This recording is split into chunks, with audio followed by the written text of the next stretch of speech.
What is up, everybody? Welcome to more coverage of the preseason cup. Oh, it's no longer the preliminaries. Let me go fix that real quick. I am Delthius. How's it going, everybody? I am doing well. We've got a couple matches to go tonight. We're gonna start with Night Slayer versus Horus, and then we'll move on into what are we gonna do next? I don't know. Maybe we'll do Mocha versus Tiki after that, and then Trumpet versus the Gentleman. And if I've got the time and the energy, I might get to Nicolaccio versus Rattan as well. So I suppose let us get things kicked off here. I am in need of new patch replays, guys, so if you've got them, please submit them, ToothAndTailTV@gmail.com. I'd like to do a feast on Friday nights of new patch replays, if possible. If I don't end up getting enough, I might just do the older patch replays.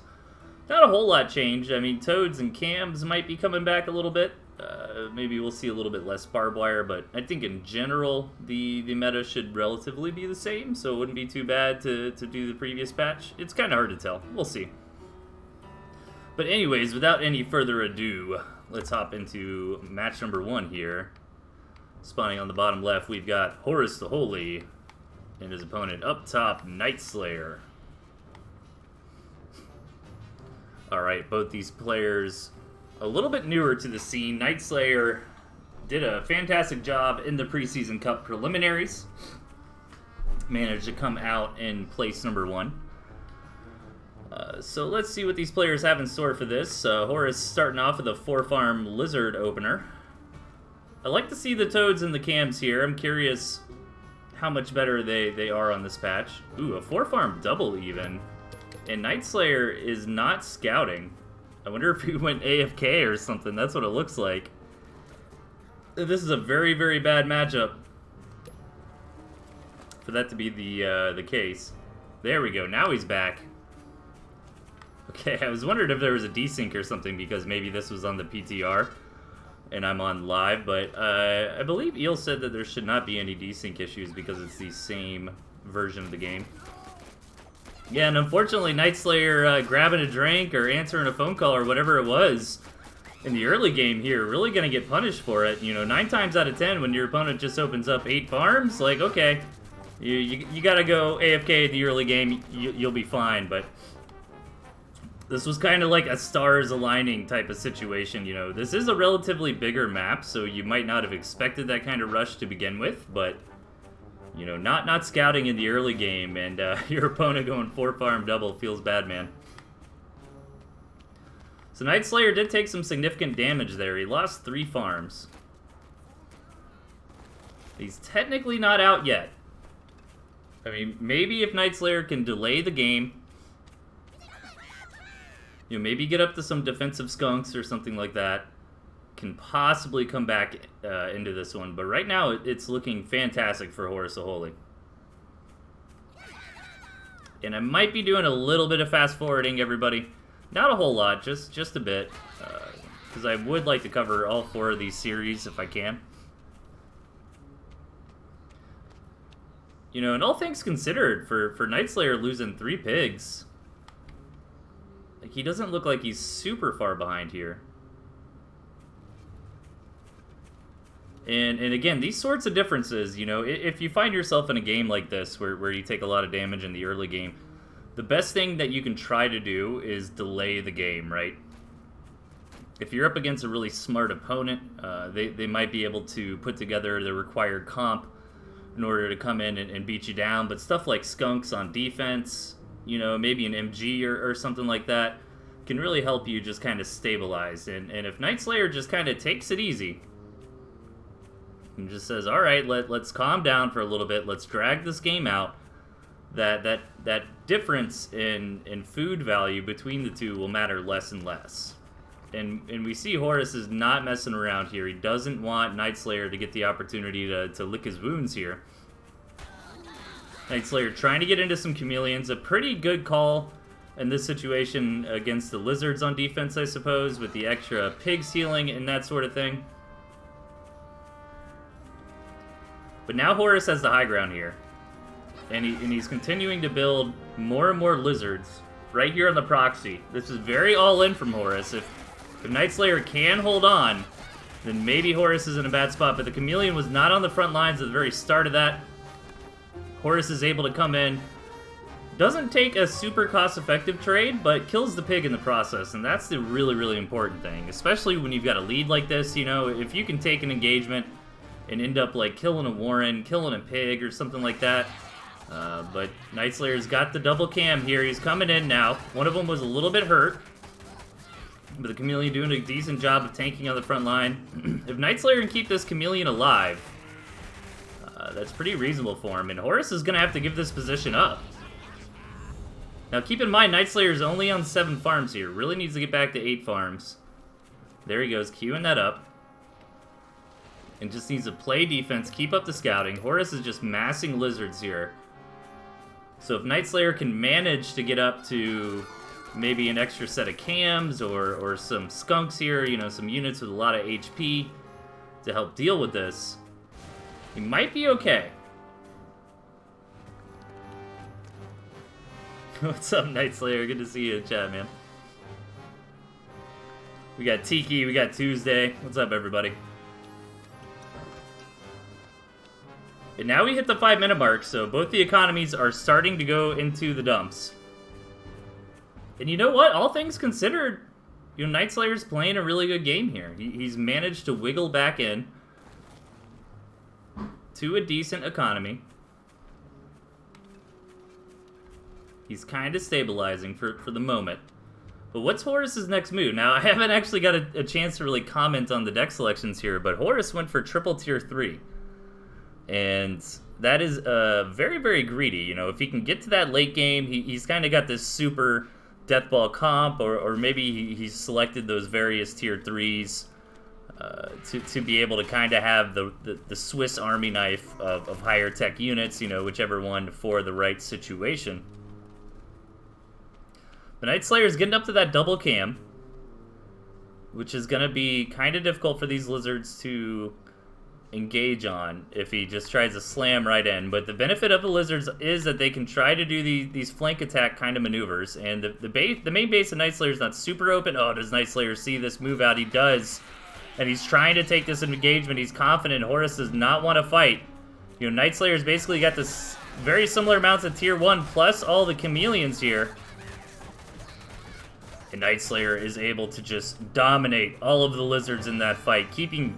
Honestly, I think he lost like 1 or 2 squirrels there and 2 chameleons for all the lizards of Horus. Now Nightslayer's in good shape. He's moving in. Horus did actually a very greedy transition into the mid-game here, going full 8 farms on the second base.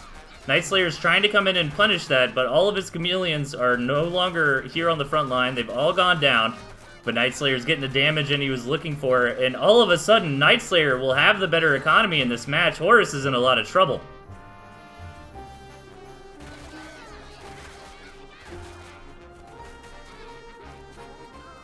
Okay, Nightslayer's pushing in, and I think this is going to be a victory, so well done from Nightslayer here. A bit of a gamble on Horus's side on the deck selection front, I feel like. You know, Horus didn't have a lot of tools for the early game, and 4 chameleons versus a bunch of lizards when you got tier 1 backing it up, it's kind of difficult for the lizards there.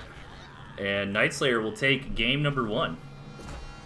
I think the big mistake from Horus was just fully saturating that second base. That's a really dangerous thing to do. And with Nightslayer just putting a couple farms on that second base while continuing to develop the army, he had a nice opportunity to go in there and strike. So let's get into match number 2 here.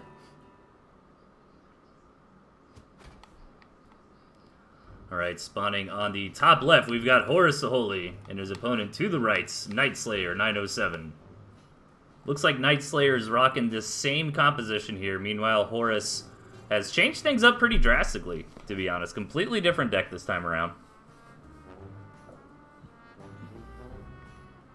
I like the mines. That's kind of interesting. When chameleons were really meta a few patches ago, what people started figuring out to do against them would be place the mines like right next to your warrens, You know, like the 3 tiles, like put your warrens down, put the mines right in front. That way when the chameleons came in to attack, the mines would blow up on them. Maybe that's the thought process for Horus, or maybe he's trying to get out the ferrets and like bait the opponent into the mines. I think the mines have a little bit of a bad rap nowadays. Maybe they're a little bit underutilized due to the stealth reveal. You typically see that in a lot of competitive games, you know. If something gets like a slight nerf, everybody's like, oh, it's terrible now, you know what I mean? So I feel like mines maybe have been a victim of that. I can't remember, though. I think mines got a relatively significant nerf, though, right? Because they got hit by both the stealth reveal and I think a damage reduction. I'd have to verify that, but we got 8 farm doubles from both sides here. Night Slayer already getting into the second base. It's a pretty decent map for this sort of thing. Oh, I'm sorry. Night Slayer went for an 8 farm single into the second base. Yeah, that makes more sense. And is he going to go ahead and grab some skunks, maybe? No, going to go for the chameleons again. That's kind of interesting. I feel like chameleons are better on the offense, and skunks are better on the defense.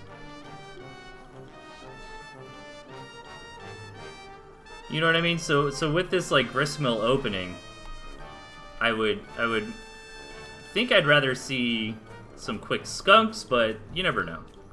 Maybe I'm wrong. Maybe I'm just full of air. And we got the double skunk opening from Horus here. So the double tier 2 is not going to get punished. Sometimes when your opponent tries to go for a double tier 2 this quickly, you can try to do some sort of early attack. But Night Slayer has invested into economy. So no early attack is coming in. And this is actually really cool. Cam Snake versus Double Skunk. I was just complaining about Double Skunk in unit discussion. So I'm personally interested in this because I'm curious what the right response to it is. I think the right response definitely involves snakes. Airlu was thinking maybe Cam Skunk versus Double Skunk would be able to do it, but Double Skunk seems to be very meta right now. Like in my opinion, the two things that kind of have the target on their back as like the mainstream good meta builds and decks right now are the Double Skunk openers and the Snake Owl ultra late game. And those are definitely solid ways to play. But I think that's what guys like me are kind of scratching our heads like, okay, what do you do about that? How do you crack that nut? And Horus with a very, very tier 2 heavy opener here. Getting into some second base economy, also going up to double Falcon. Meanwhile, Night Slayer is kind of being a little bit more on the economy, not slacking off on his own tier 2 though, is getting into his third tier 2 Warren.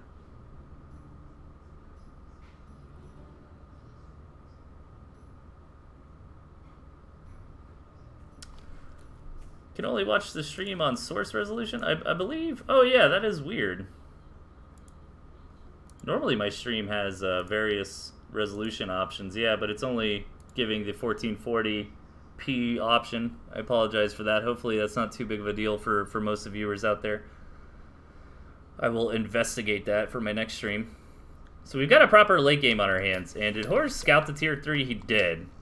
Night Slayer was gonna get into a quick bore, but changes it up, instead goes for a lot more tier 2. And this is like a very, very greedy macro game, and I think it makes a lot of sense for this map. Oh, look at this. Horus trying to rally these Falcons over here to snipe that tier 3 Warren that no longer exists. But this could be huge. If Night Slayer can actually catch all those Falcons, that would be enormous. And we just hit the 5-minute mark here. Both players on second base, full saturation. Both players getting into a lot of tier 2. And here comes this Falcon harassment. I think it did manage to kill a Warren, and then the second one that it was threatening got sold.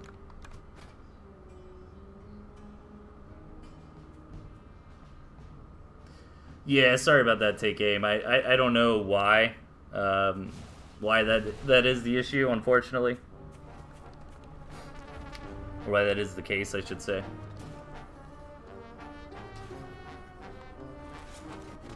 I haven't really changed anything, and most of the time I get all the various quality options. Alright, so we're getting into some big fat tier 2 armies here. Horus actually teching in a couple of those ferrets. Just gonna use those to harass a little bit. Yeah, I love all these mines. Trying to bait Night Slayer to coming in for the attack.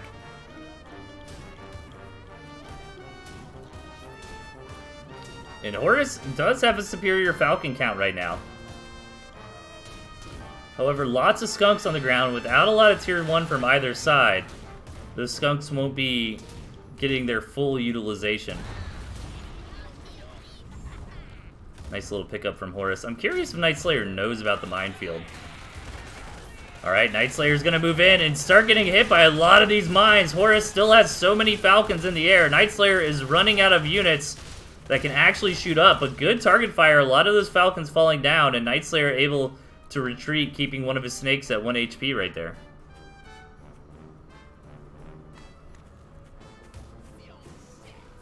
Yeah, with the lack of tier 1 from both sides, I would like to see, you know, both sides really sell down to maybe 2 skunks.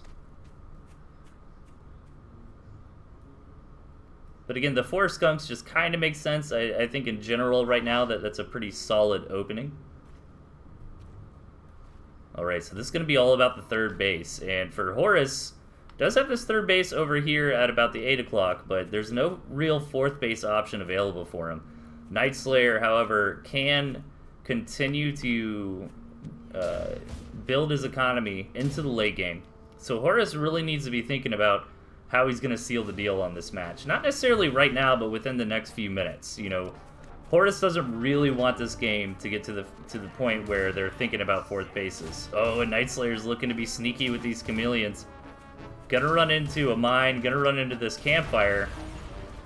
Nice job. Horus really utilizing these ferrets quite effectively this match. You know, just to apply some light pressure, and even getting some nice shots there. You know, weakening the army a little bit before the big engagement.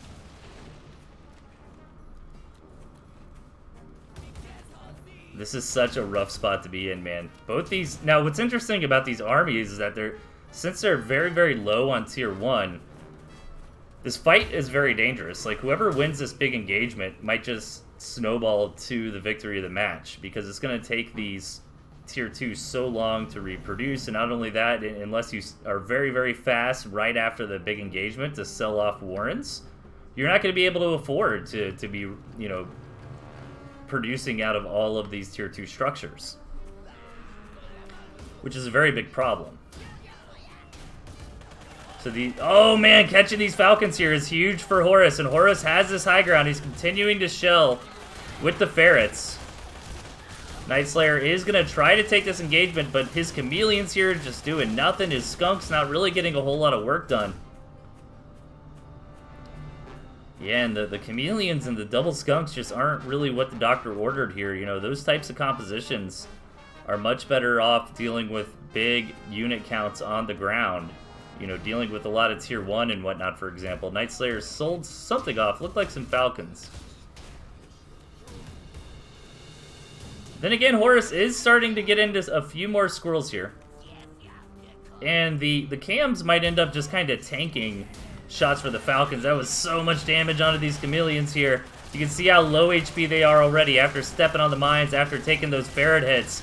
And Horus is going to clean this up. He's going to start pushing back. Night Slayer, again, he does not have a lot of tier 1 warrens. So you can see all of his tier 2 warrens are in the red right now. Very, very difficult when you're this heavy on tier 2 to quickly rebake an army. And I think Horus is just going to win from here. We're going to have a series on our hands going into the next match 1-1. Also, throughout all this, Horus did get that third base up and running, so really nice play here from Horus.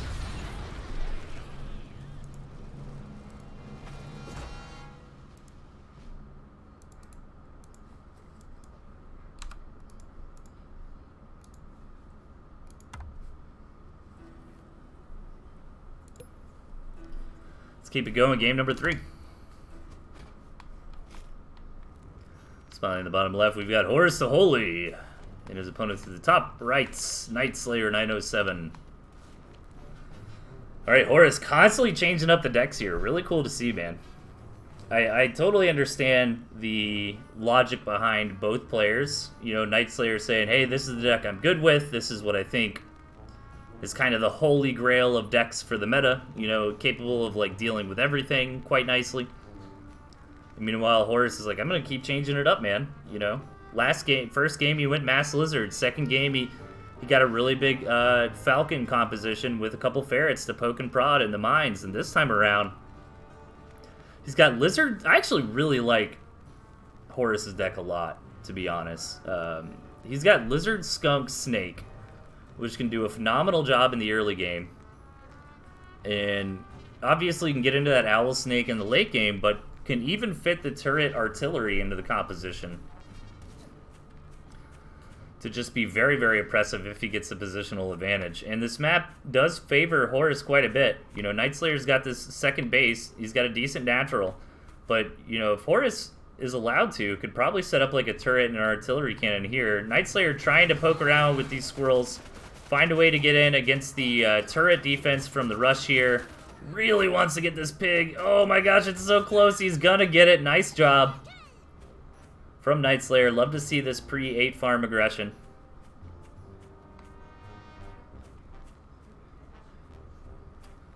So nice little victory to start things off here for Night Slayer. But not the end of the world for Horus. Again, Horus's deck doesn't mind expanding to the late game, but we have seen, and as we saw in the preseason cup, you know, Night Slayer did defeat that Owl Snake late game with Falcon Boar quite nicely. So maybe we'll get into to see how his deck can kind of deal with that. Maybe the game won't quite last that long. It's a little bit early to tell so far.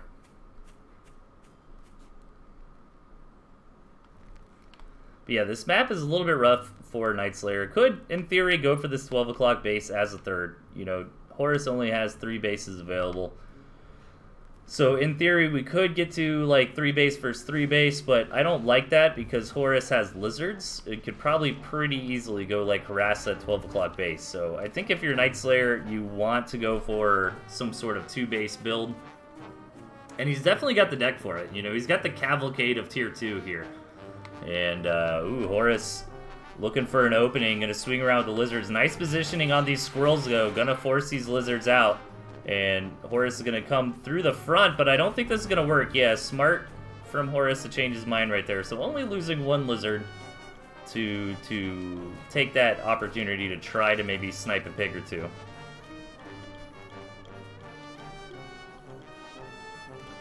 Yeah, I think Night Slayer's got a solid deck for a 2-base push, you know.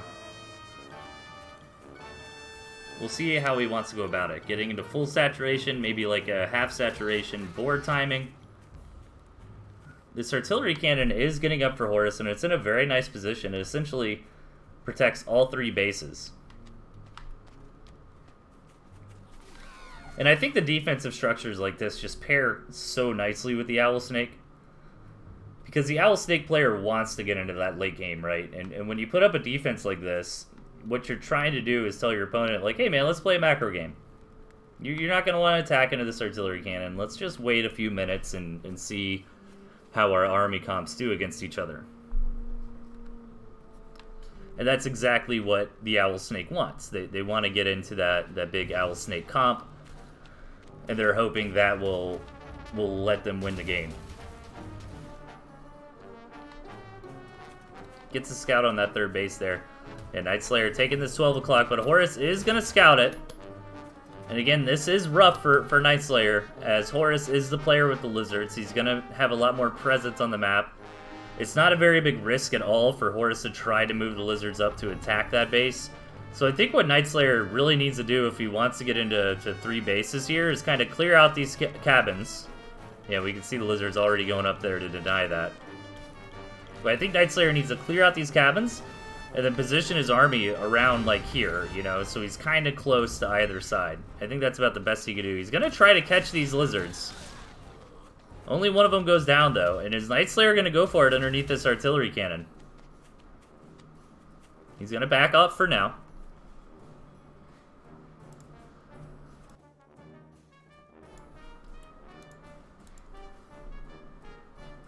Yeah, and Horus getting really defensive here, trying to cover all the bases.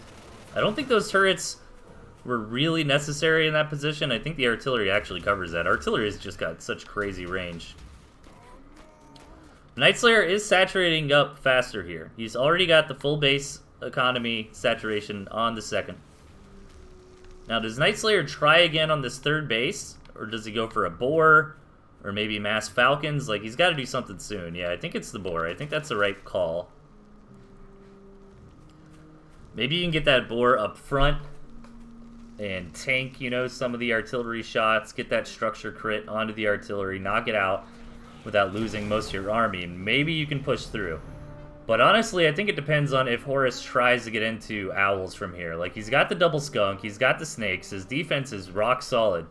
But if Horus does something like try to go for, like, double owl, and then Night Slayer can attack while these owls are, like, paid for but not on the field yet, maybe he's got a chance, and that looks like exactly what's going to happen. So Horus is going to try to get into double owl here. So this is the timing for Night Slayer.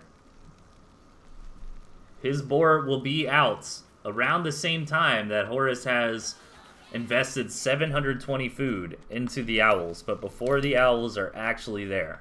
Night Slayer does not know the owls are on the way, but it could probably assume, you know, if you're doing things like building an artillery cannon and defense and skunks and snakes, like, that's probably where you're going to go for the late game.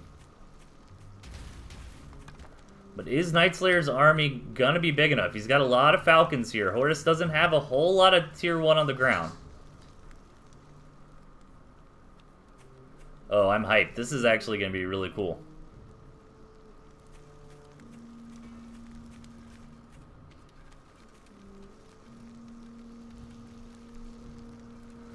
Alright, here's the boar. So this is the chance. Night Slayer needs to push in here and get it done. The owls are almost out. Night Slayer needs to go right now. Start this engagement. Clear out most of Horus's army before the owls actually get the chance to show up. He's leading with this boar. It is going to allow Horus to get a few stacks of poison on the boar, but he's going to slam through this artillery cannon. This boar will go down, but it got the job done. Very smartly for Horus, though. Horus did not commit any actual economy to that base right there. So although Night Slayer has busted through, the farming base for Horus is okay right now, but the bigger problem is, you know, this owl's got nothing to support it. And yeah, owls are really strong, especially when you have 2 of them, but they need backup. They're not going to get the job done just by themselves. And Night Slayer, very patiently coming in here, knocking out all these warrens. Now it's going to be difficult for Horus to re-rally an army. He's got these 2 owls here, but there's so many falcons from Night Slayer. Now, does Night Slayer continue to push, or does he go back? I think it's smart to go back. Sell off certain things, like the boar, maybe a falcon warren or something like that. Reproduce what you can. I think that attack was successful, but Horus is still alive. However, Night Slayer's got a really decent economy to deal with what Horus has got. He's trying to get into that double skunk right now to help make those mice null and void. But Horus still has a good economy. Still has a few units, but I think Night Slayer's army is better right now. I think the question is, does he move in or does he wait for the skunks? It looks like he wants to move in. He does have those cams on the ground to help tank against the mice. And the trick here for Night Slayer is to keep pushing. You know, over time, those free mice will rack up a ton of value. But not right here, right now. The mice have been chewed through. One of the owls go down. The second owl should be out of the game here shortly. This looks like a victory for Night Slayer here. Horus is out of steam. Yeah, with that second owl falling, there's nothing left. Nice timing there from Night Slayer. He didn't quite know that his opponent was going into double owl, but he kind of pieced it together and came out with a solid push just like right at the right time to deal with that before it really got going.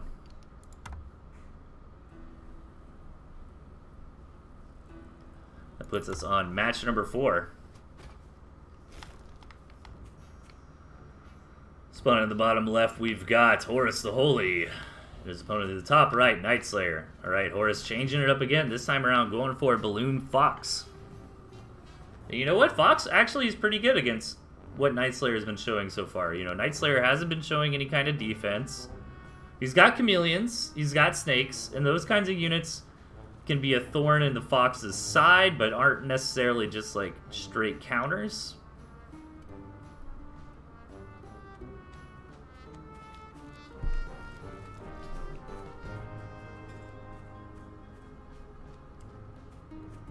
Let's see if there's any more aggression in these early game situations. Looks like we're going to get up to 8 farms this time. Nope, Night Slayer is going to go for some sneakiness. Selling into a 5-farm double here. And the map is definitely good for that. It's a pretty short rush distance.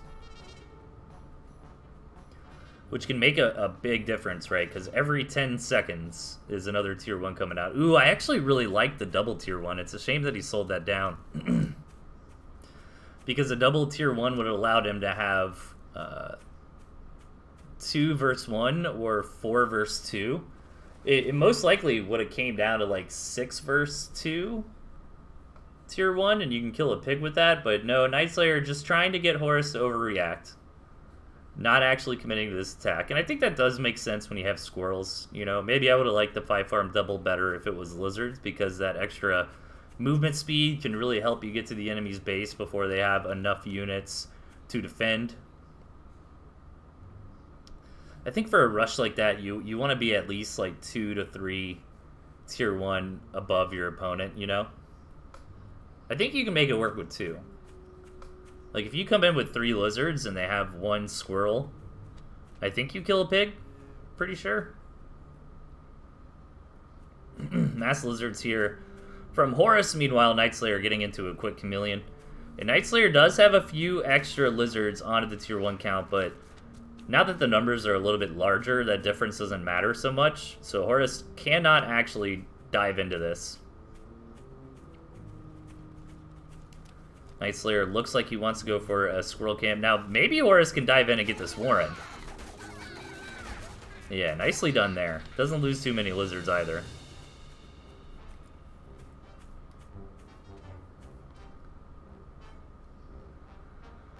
And really that was for 2 reasons. It was, I mean, mainly it was the short rush distance of the map more than anything else. But it was also because the Night Slayer went into the tier 2 and the tier 2 wasn't quite done. But I think on most maps, the tier 2 would have been done by the time that additional like mass tier 1 harassment got to your base. It's just such a short rush distance here. Sometimes you really got to factor that kind of thing into it. So Night Slayer going up to 4 camps. Which I think is a pretty good response to Mass Lizard. Let's see how it works out here. And the fact that Horus is also going into this second base before Night Slayer, so Night Slayer's army is going to have a little bit more umph. He's going to have his tier 2 out faster. And Horus is getting into tier 2 now by the looks of it. Oh, I thought he was about to. Oh, I think he's waiting for the scout to leave. There he... Oh, actually going for a fox. If he can get away with that, it would absolutely be huge, but he needs like almost 2 minutes for that fox to get here. Night Slayer is probably going to move out when he gets these 4 cams, and I think he's going to move out right now because that last chameleon's blocked, and he's like, screw it, I'm not going to wait that long. So he's going to move in. He's got 3 chameleons up here on the front to help deal with these lizards. Oh, if he can keep those cams alive, absolutely slaughters those lizards. Keeps 1 chameleon alive here. Oh man, I was like, does the pig actually kill it though? Alright, Horus sells the fox. I don't know if that was the right... Well, I think he's just worried about the follow-up attack. Night Slayer selling down one of the chameleons there.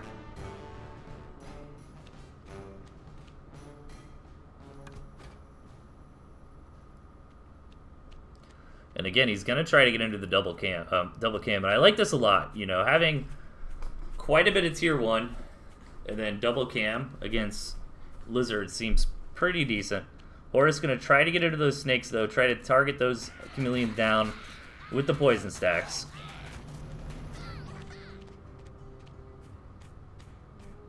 Night Slayer's putting on some aggression, but not going to hard commit. I think he's just wanting to wait for that double chameleon. Even starting to get into some falcons here. It's kind of interesting with the Falcons. Typically, Falcons are kind of bad against this many lizards, but, you know, I mean, if your front line is strong enough and the lizards are busy dealing with the squirrels, dealing with the chameleons, those Falcons can help on the backside. And I'm curious if Night Slayer is just going to swing once he gets up to the double cam. He's almost got it here. He's got the better economy. This looks like Night Slayer's game to lose. After that first big 3 chameleon attack, Horus just lost so much there. And here we go. Night Slayer's moving out. He knows if he can deny this base again, that's basically GG. The 5-minute mark is long past gone. And Horus is thinking he can't attack this army, wants to go for the base race, but Night Slayer, moving his units over, wants to deny that opportunity from Horus. But Horus might be bobbing and weaving. No, he's back in the corner, trying to sneak out of here. And he's going to take this engagement. No, he's going to back out. Yeah, he's just trying to buy time. But I think ultimately, Night Slayer will clean this up. Horus is losing a ton of lizards trying to generate this run by. And I think like 12 lizards are enough to kill a fully saturated farm. Typically. Like they can survive through the pig damage and get it done. Ooh, Night Slayer needs to be a bit careful with his commander, getting a lot of poison stacks, but those snakes just got annihilated immediately. Oh, Night Slayer could just win the game, but no, he really wants to make sure Horus does not steal this out from under him with the lizard run by, but that should be it, ladies and gentlemen. It looks like Night Slayer will take this one 3-1, as Horus has got nothing left, starving out here. And is going to have to tap or be eliminated from this match here shortly.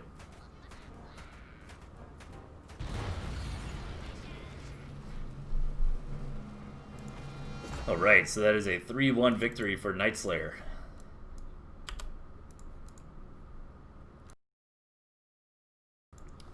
Good to see everybody. Getting some bonus casting done on a Monday night here.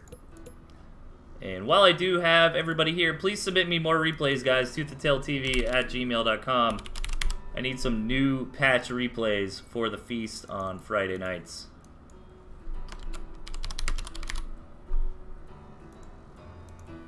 Might actually start that a little bit earlier. I think I got some plans with my friends. Maybe I'll try to start that at like 5:30 or something.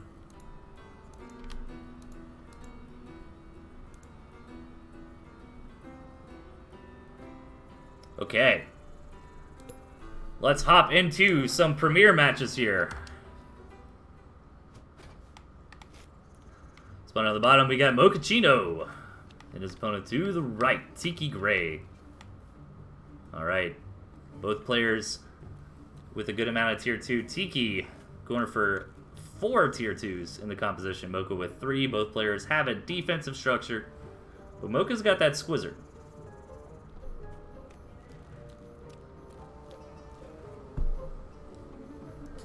But honestly, in the modern meta, where we're at right now, you know, I really don't mind dropping the squirrels. It seems like double skunk is very common opener, which does quite nicely against the squirrels. The lizards seem to be doing well. I'm not sure how much the modern toads are countering them, or how many people are playing the toads. Like maybe Tiki would get into a little trouble here against lizard toad, perhaps.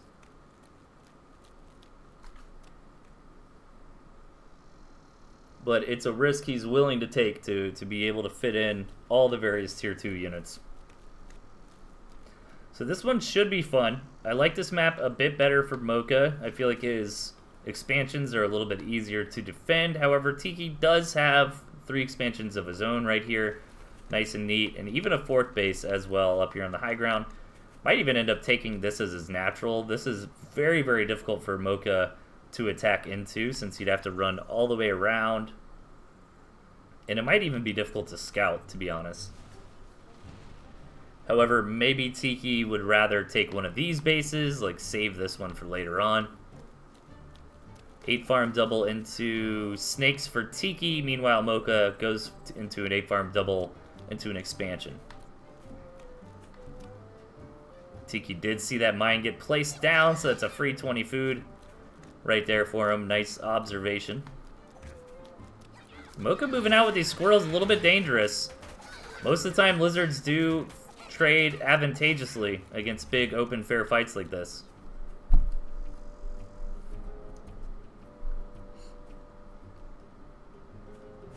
Hey, Mocha trying to get into some chameleons here.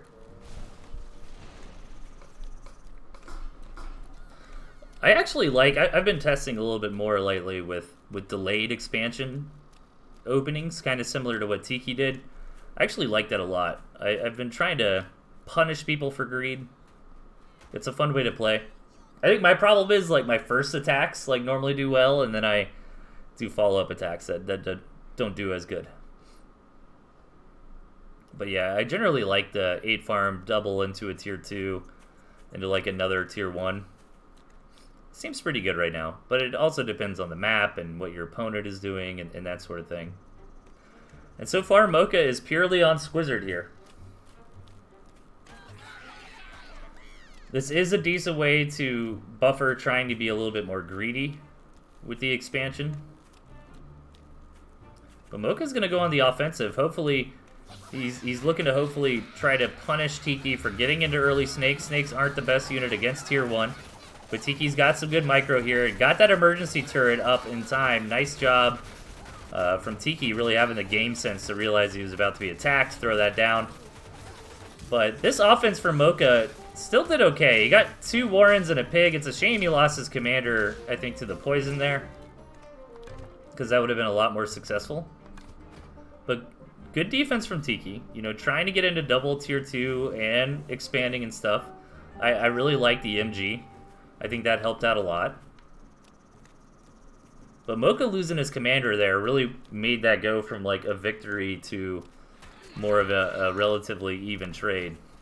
You know, Tiki just getting to pick up all those additional tier 1 that were coming in, and the tier 1 that was left over that Mocha probably would have rallied home. Both players trying to get up to second bases here. Mocha trying to think about what tier 2 he wants. I've seen him kind of sell and buy a couple of them. Just going to go into that double skunk here. Meanwhile, Tiki thinks he's in a good spot. Going to put on some pressure with these turrets.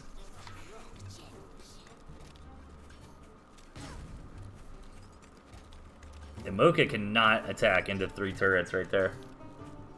However, they are placed in such a position if Mocha really wanted, he could try to go all the way around and attack in to Tiki, but the problem with that is turrets would mow down the reinforcements. Alright, Mocha's coming in. He's got a lot of lizards here trying to deal with these tier 2 units, but Tiki's control is very good. Keeps most of the tier 2 alive there, only dropping 1. Which is a shame for Mocha with this kind of Squizzard style. What he's really looking to do is knock out that tier 2, but Tiki with some good micro there, keeping his units alive at low HP.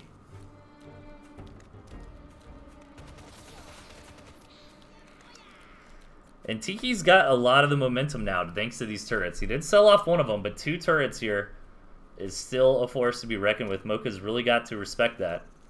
He doesn't have anything like snakes or ferrets to poke those down cost effectively. So yeah, Mocha can try this kind of move, like try to take this engagement wide enough around the turrets to where they're not coming into play. But again, if this fight goes long, all the reinforcements from Mocha will just be running into those turrets here. And Tiki trying to keep the tier 2 alive so far.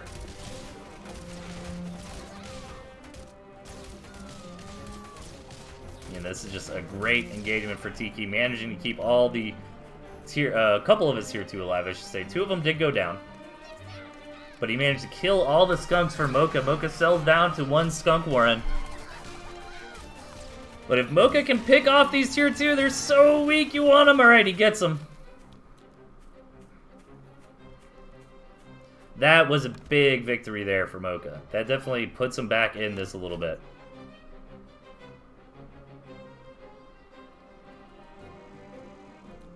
Mocha sold off of the skunks and is just going to rely on Squizzard here. Finds an opening where Tiki's army is not all defending these turrets. Going to go ahead and engage on those, but Tiki's still got enough pure lizards here to clean this force up, or at least contest it.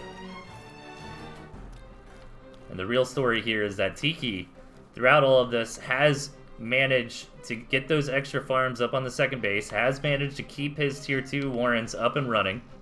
Not going to be able to build any units out of them for quite some time, but I think he's okay with that. You know, he's got 1 skunk, he's got 1 snake. He sells off 1 lizard warren, but he knows he's got to be careful about that. Doesn't want to go too far down on the tier 1. Mocha looks like he's thinking about coming in for some more blood here. Going to be able to pick off that warren, I think.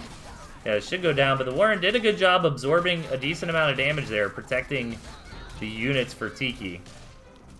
Gonna be able to trade out the tier 1, but not able to knock out the tier 2. That's the real targets you're looking for there. But Mocha did get that Warren, which is something. And he's been able to get up to 8 farms now. Tiki's income is a little bit better here, though. Was able to get up to the 8 farms a little bit faster.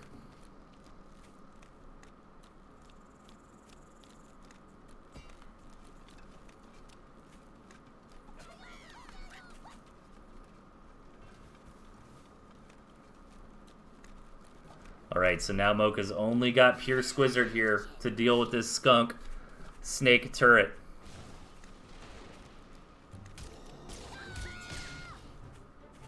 This is rough. These turrets, like, really making a big difference here for Tiki, in my opinion.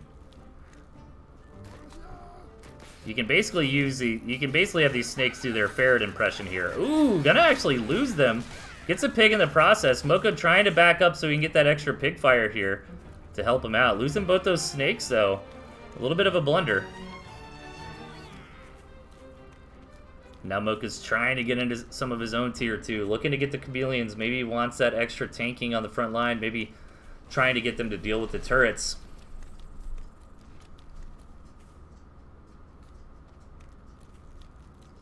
But Tiki's still got the better tech here. And he's got a similar amount of tier 1. So this is rough for Mocha. Tiki's still in a good spot. Mocha realizes he needs to get some of his own tech up and running. But Tiki trying to keep the pressure on.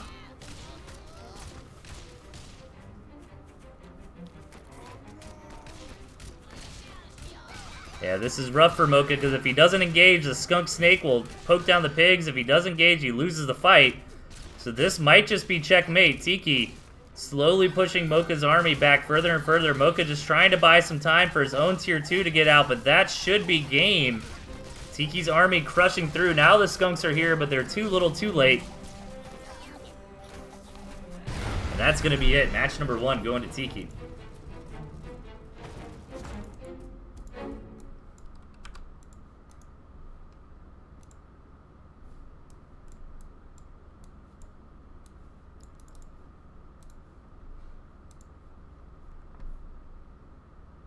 I was like, why do I have Discord pings? It's the Pocket Cup. I'm sorry, Pocket Cup. I'm stealing everybody to watch tournament matches here. Alright, game number 2.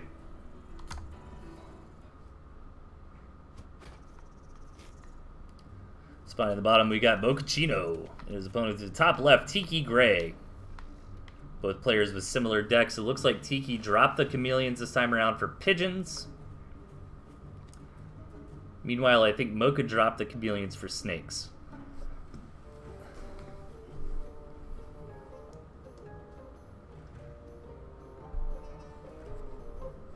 And let's see how this one plays out. Map looks fairly decent for both sides. I always hate spawning on the low ground here, but I think Tiki will get over it since he's got 4 expansions right there in his yard. Meanwhile, Mocha's got 3 on his side of the map. And this is actually a decent front here. Like, if Tiki takes this mill, that's going to stretch out his territory a good bit for those aggressive turrets.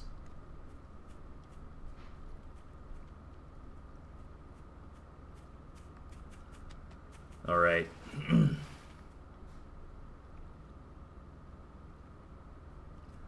So I might fast forward a little bit during the early games here if they're pretty basic. Looks like 8 farm double from Tiki, 8 farm double from Mocha. Seeing if maybe he went for an 8 farm single to the Expo. 8 farm into the Expo for Mocha here.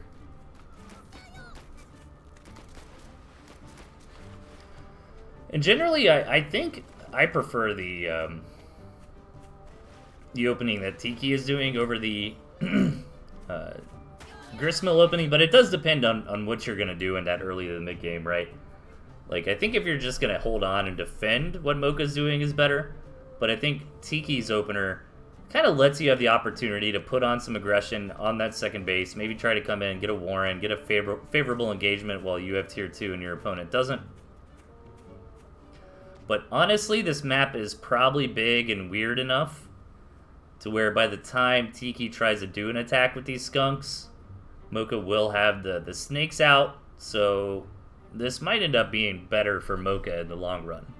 Let's just see how much Tiki commits to an army versus going for a second base. If Tiki continues to just bring the hammer, okay, yeah, he's going to get into second base, so I think now I like this better for Mocha.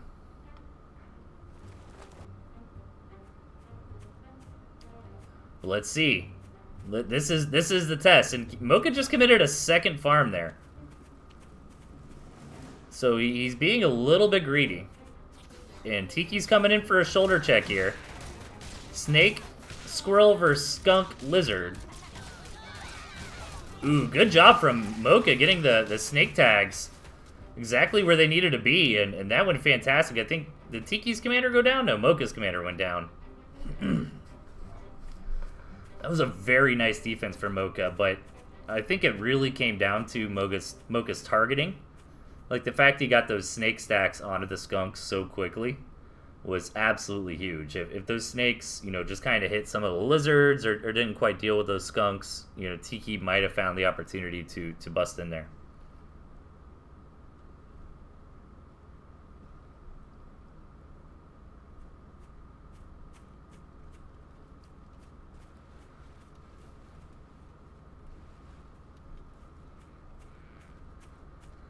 Yeah, snake poison on commander is super rough. I agree.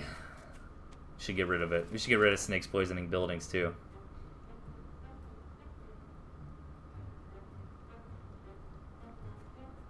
Take a stand, chat. All right, skunk snake from both sides here.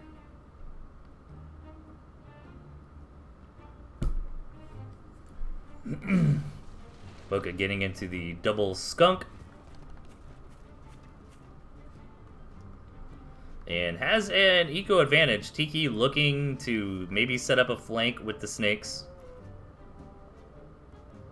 Gonna probably try to run in with the lizards over here, get Mocha to move the army, and then come in with the snakes.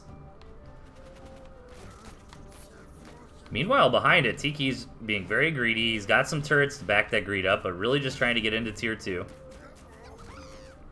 Smart by Mocha, only moving the squirrels. Oh no, and then he rallies the whole army. Oh, if he would have kept the rest of his units here, this would have worked out much better for him. He is going to end up killing those snakes, but the snakes got some good damage done. So did the lizards. I think he ended up getting like 3 warrens and a farm there, but he lost both the snakes. So that could possibly put Mocha in the opportunity where he's got a good chance for a counterattack, but Tiki's got some turrets here to defend really his most precious assets.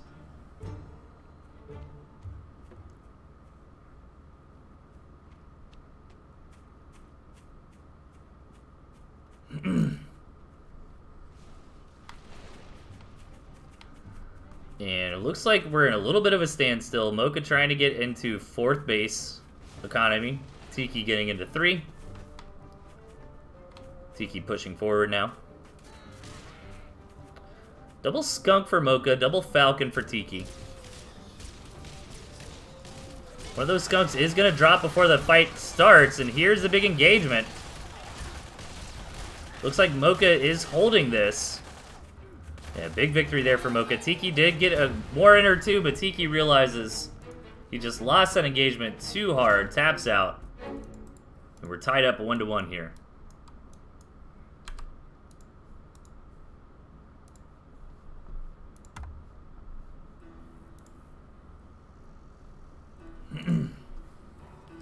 Let's head into game number 3.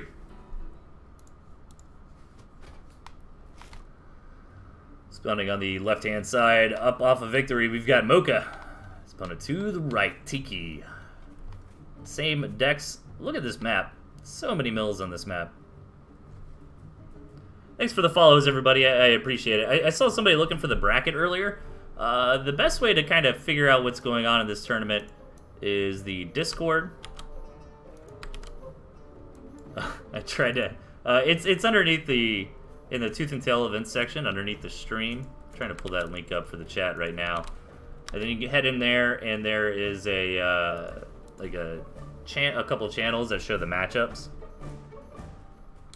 So basically what's happening in this event right now, this is kind of a preseason. It is, I suppose, a fairly accurate term. You know, we're not going to have the next TNT Championship Series until 2021, so this is kind of the event to tie everybody over for now.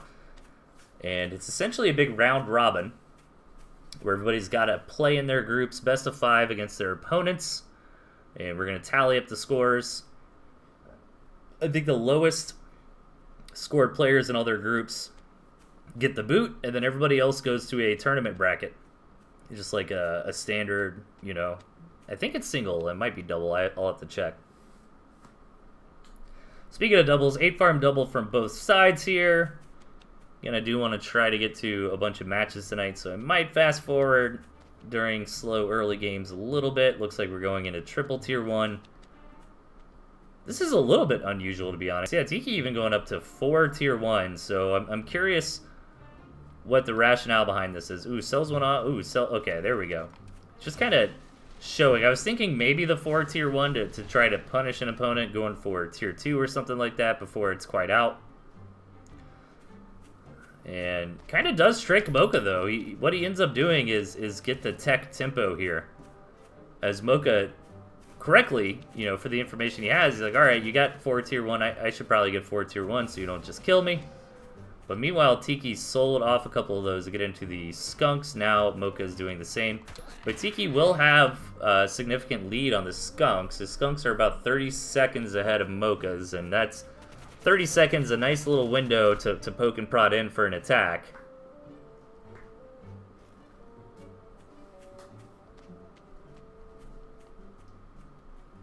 Mocha getting up to that double skunk, though. I would love to see this. This, in my opinion, this is one of the stronger openers you can do in the early game right now, and I'm curious what the correct response is, or how to deal with it in general. I think where I've been going wrong against it is overly relying on lizards. Like, lizards can do pretty good against a pair of skunks, but when you get up to 4 skunks, the skunks actually start beating the lizards because they just have so much HP, they get so much gas everywhere. And here's that attack difference I was talking about, where Tiki did have the tech tempo on this from kind of selling Mocha on some wrong information, some decent mind games in the early game. It gets a reasonable attack done there. You know, probably not the crippling damage he was looking for, but some decent damage nonetheless. And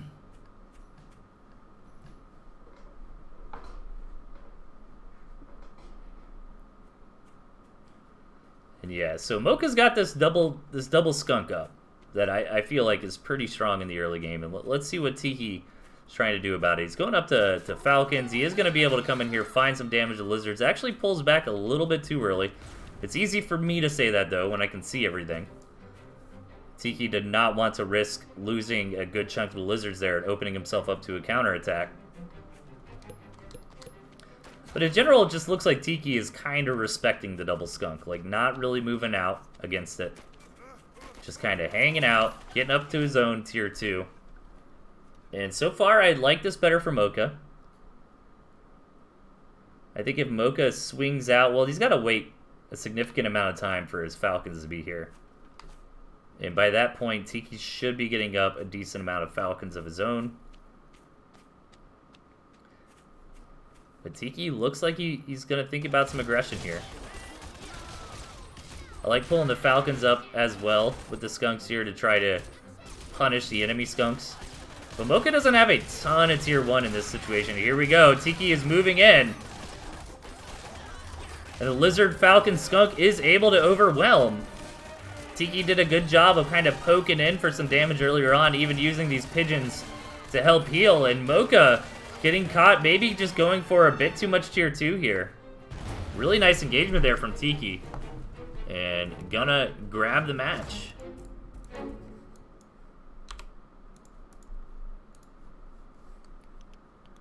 Putting the series up 2-1 in favor of Tiki. Let's hop into match number 4 here.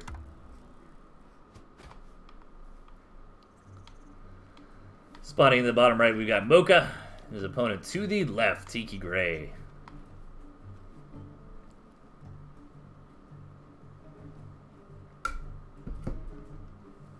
Alright. Mocha continuing on with the same deck. Meanwhile, Tiki going for the hyper late game here. Snake, Owl, Wire, Balloon. Tiki is really good at using the wire and the snakes. And hoping the Squirrel, Skunk, Snake is enough to get him through the early game. And this is a nice map for what Tiki's looking to do. You know, Tiki's got a ton of gristmills on his side.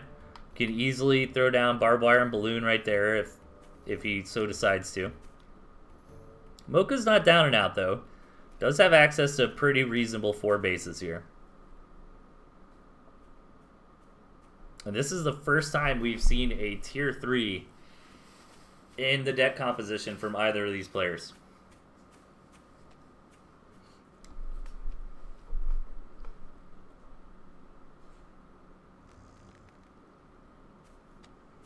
Mocha with the single mine back here.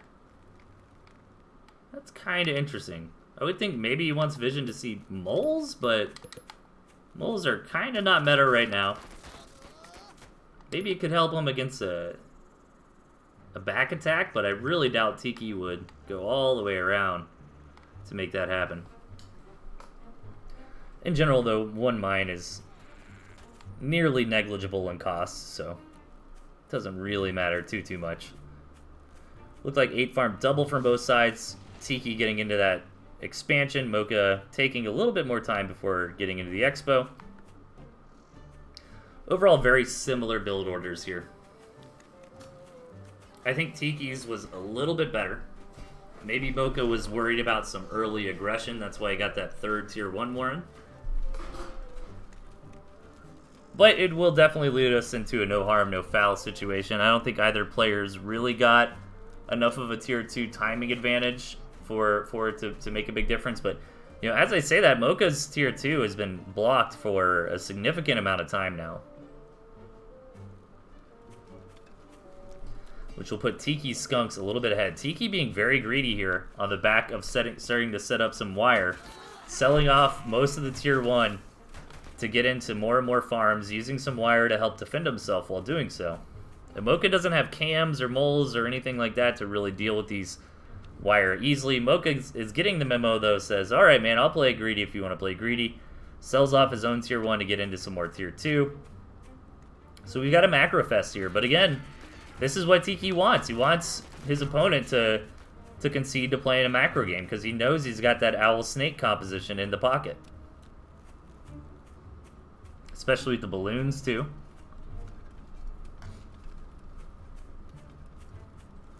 So let's see what Mocha can do about this. Mocha already looking to get into that 3rd base.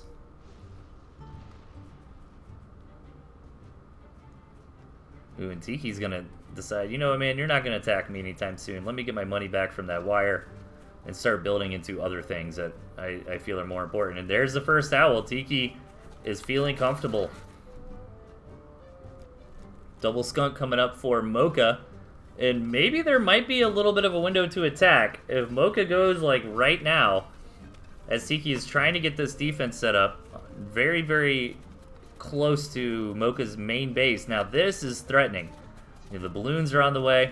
And I think Mocha was out and about when that little bit of a chance did occur. And now he's starting to get locked in from the balloons. Double owl on the way here for Tiki.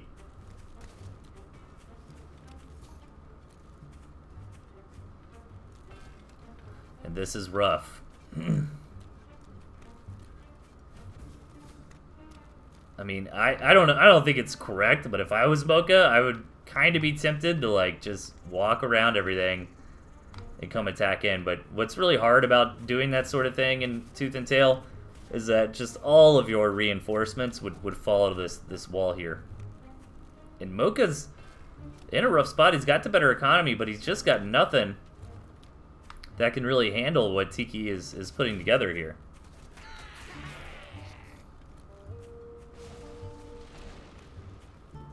The barbed wire balloon combination is just so nice because you need Tier 1 to really deal with the barbed wire.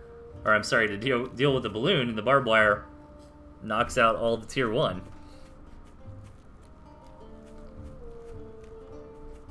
So Tiki's late game comp is looking really good. Mocha does have double skunk and is getting into quite a few falcons here.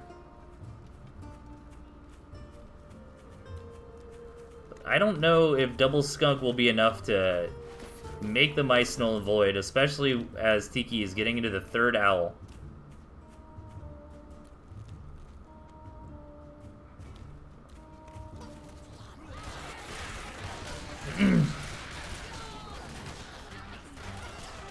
And to be honest, like this is the reason I've been trying out a lot more aggressive strategies lately, because I feel like when you like kind of do that gentleman's agreement with your opponent, you know, if they've got the right deck, they can really put together a composition that is just quite oppressive into the mid or late game. So what I've been playing with a little bit is like, how do you not let them do this? Because, I mean, Tiki's position here just looks so powerful. You know, even has the balloons to give these snakes high ground vision to poke into the warrants here. Gold Warp Gates, dude, what's up? Yeah, man, Day 9 did stream the other day. That was super awesome. That was really great exposure for the scene.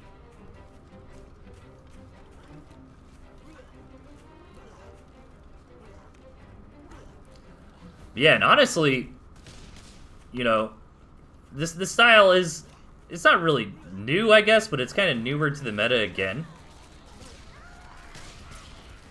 But this is kind of one of those ultra late game comps I just don't feel we've really figured out an answer to yet. Like, what is Mocha supposed to do about this? He's gonna push in, but I mean, with all the balloons here, all the mice.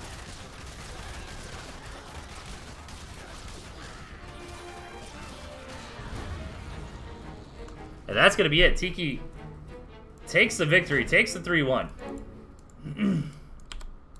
Not 23-3.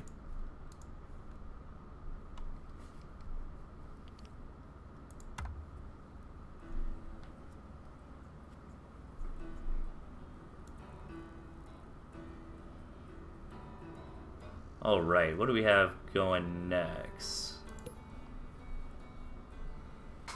Well, Dale's 4 skunks as good as you think now since it lost both games. It was done. Well, one of the games you had a big advantage before that came up. I'm more talking about from a theory craft perspective, like an opening build of 4 skunks when people are even. Like, what is the right way to deal with that?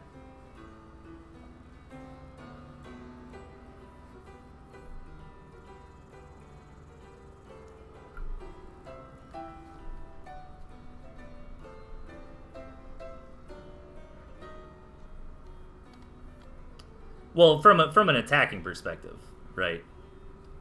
Like, if you're trying to get aggressive against a 4 skunk opening, I mean, if the game just goes on, then yeah, it doesn't really matter, if that makes sense. All right, Gentleman versus Trumpet. Let's get into that. What time is it? 7:10.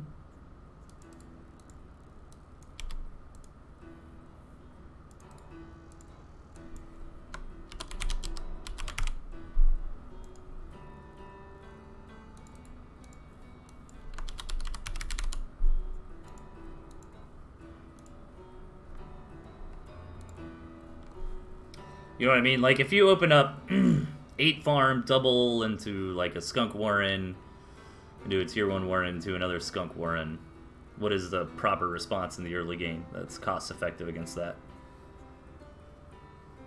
Because that's exactly the thing I mean, is if you can use the tier 2, the double tier 2 skunk opening to leverage getting into that unbeatable late game, you know what I mean? It seems like a really solid way to play right now. And I'm kind of the guy who likes to try to figure out what the right response is. Like, when I see stuff like double skunk openers or owl snake be really strong, it's my reaction to be like, okay, how do I deal with this? Not, I want to play it. But let's get into Gentleman versus Trumpet. Over on the bottom left, we've got Trumpet. And his opponent to the right, the Gentleman. Okay, very cool decks from both sides here. Both sides trying out the cams. Looks like Trumpet's got Boar and Fox. Maybe that's a cool way to try to play Fox in the modern meta, because it's like, oh, if they go Owl, that sort of thing. You've got the Boar, perhaps.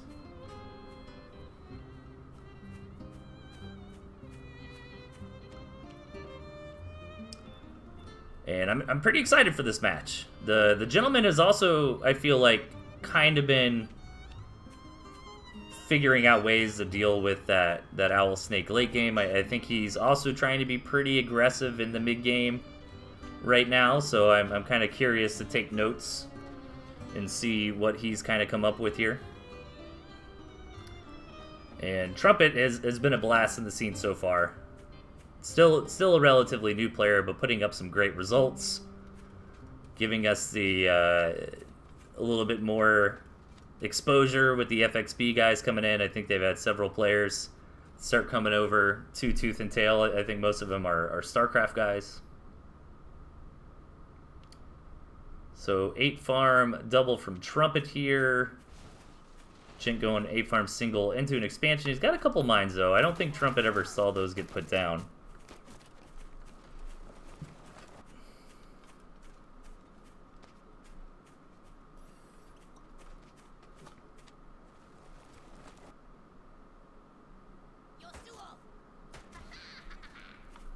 Trumpet looking to do a little bit of poking and prodding here, but gonna back out for now.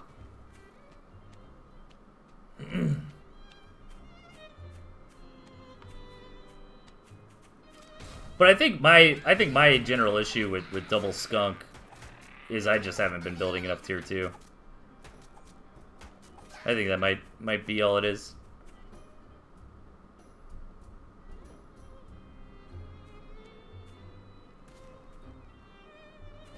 Trumpet with Cam Snake. I'm actually pretty interested in that. Gentleman's typically a macro player. Well, it's kind of hard to typecast Gentleman. I mean, he knows a variety of different openings, but is going for a more economic opening this game. Meanwhile, Trumpet getting into some cams, also getting into a second base. Trumpet really just needs to keep on scouting the Gent, keep up in farms, and he's basically good to go. Right now, Trumpet does have a little bit of the tech advantage, but Gentleman can remedy that pretty quickly by getting into his own tier 2 of choice. Looks like he wants to go for the chameleons as well.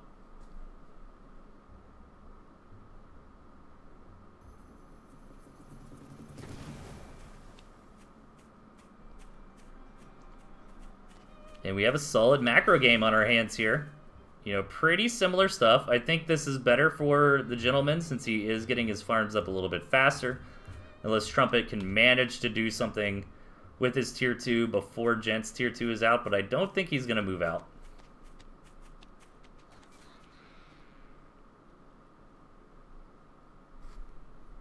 Nice reveal on that mine there. We'll be able to pick it up. Gentleman moving in, though. Trumpet wants to take this fight. He's got both his cams. I think only one cam's actually here, though. Yeah, and by the time to start fights, maybe Gentleman will have some cams. No? Is it actually going to matter? It looks like it will. 2 cams versus 1 here. However, Gentleman does have the defender's advantage. He does have a couple of the pigs helping out.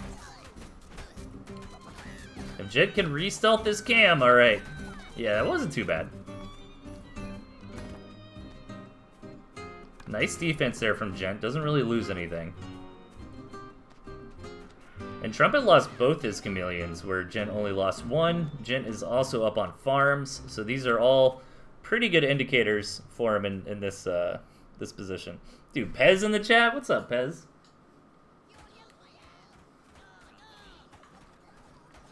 QQ does play, but he's not playing today. Nova X. And Trumpet realizes after that engagement he's just too far behind. Takes the tap out. Gentleman putting a point up on the board.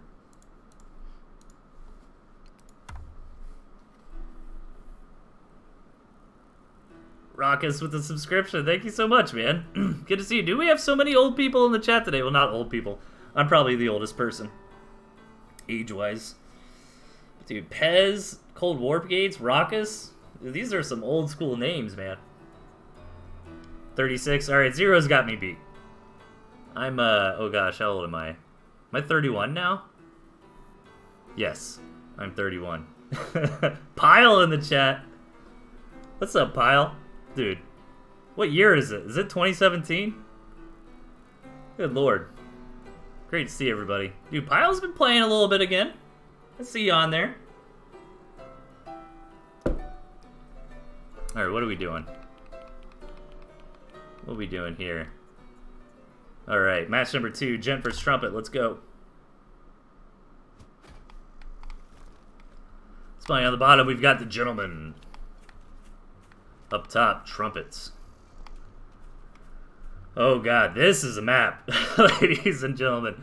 This looks like Baby's first custom map. You know what I mean? This is like first OC. Like, this is almost a mirror if Gentleman was like back here and there's a mill right here. Like, what am I even looking at? This hurts my eyes. I'm not a fan of this. But Trumpet probably is, because he's got the artillery cannon. Such short rush distance. Alright, somebody's got to be tempted to rush. There we go. That's what I'm looking for. Trumpet. Reading the map. Going 5 farm double.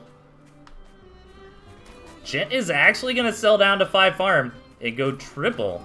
Wants to be really safe. Typically, when you get 5 farm doubled, you can go for a 6 farm double and be safe. But I do understand. Now, I don't think the 3 was correct. I don't think you can actually support 3 Warrens off 5 farms.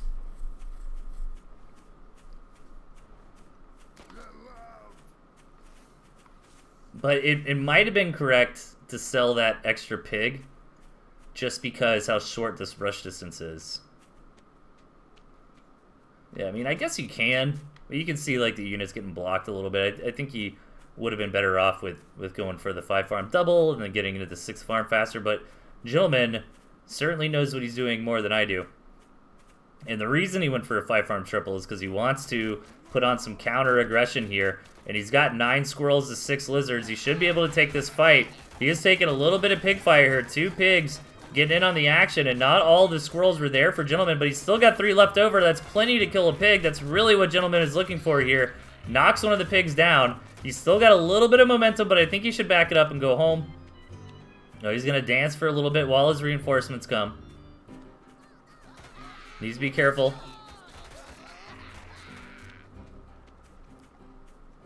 Major Steps of War vibe, dude. For sure.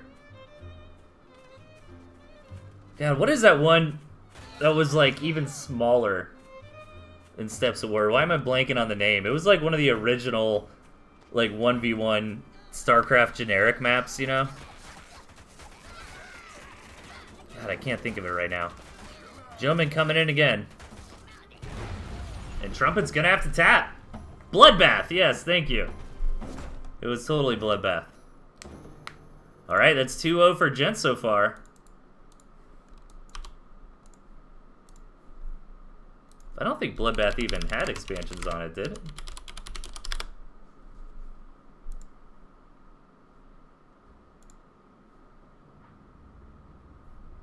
Oh yeah, like little half-ass expansions. All right, dude. N64 StarCraft 2. Ugh, that's a cursed. It's a cursed game. I have it. My wife like bought it for me as a joke or something. I remember playing it on the N64 when I was a kid and didn't know any better. Imagine playing an RTS with a controller. Am I right, guys? As I play Tooth and Tail with the controller. Alright, at the bottom left, we've got Trumpet looking to put up a point on the board against his opponent with a 2-0 lead, the Gentleman.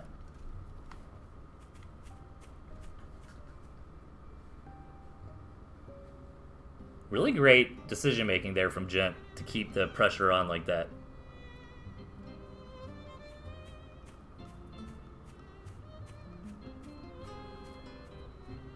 And this is another map. I suppose it's kind of balanced. I think it's better for Tiki, or for Trumpet rather, especially because he's got the artillery here. But you know, Gentleman's got 4 bases over to the side. Trumpet's kind of got like 4 bases.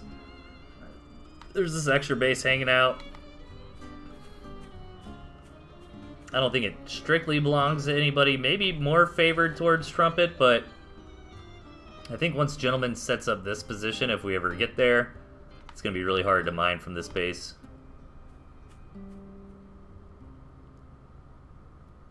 Ugh, split screen multiplayer. StarCraft 64. What are you guys doing, man? This is a horrible conversation we're having here. Dude, I can't do split screen at all anymore.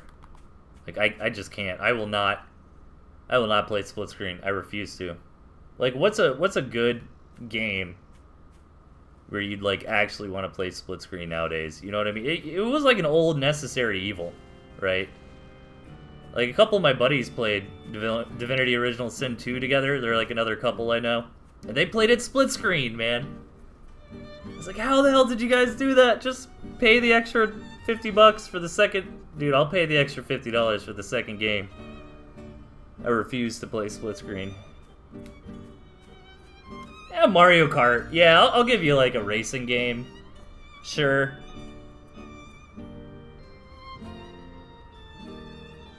But that's about it, right? Like maybe a racing game. I could play a racing game split screen.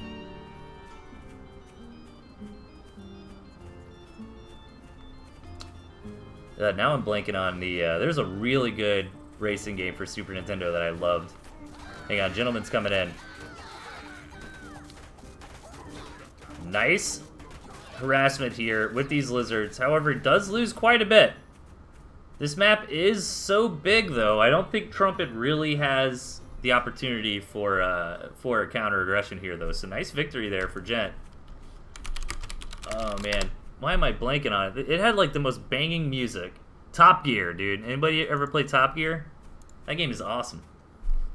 I actually played it again, like, not too long ago. I have it. I have, like, a little antique video game collection, you know? I have, like, 100 or 200 Super Nintendo games, that kind of thing. Dude, Top Gear is a banger. That music is so good, too.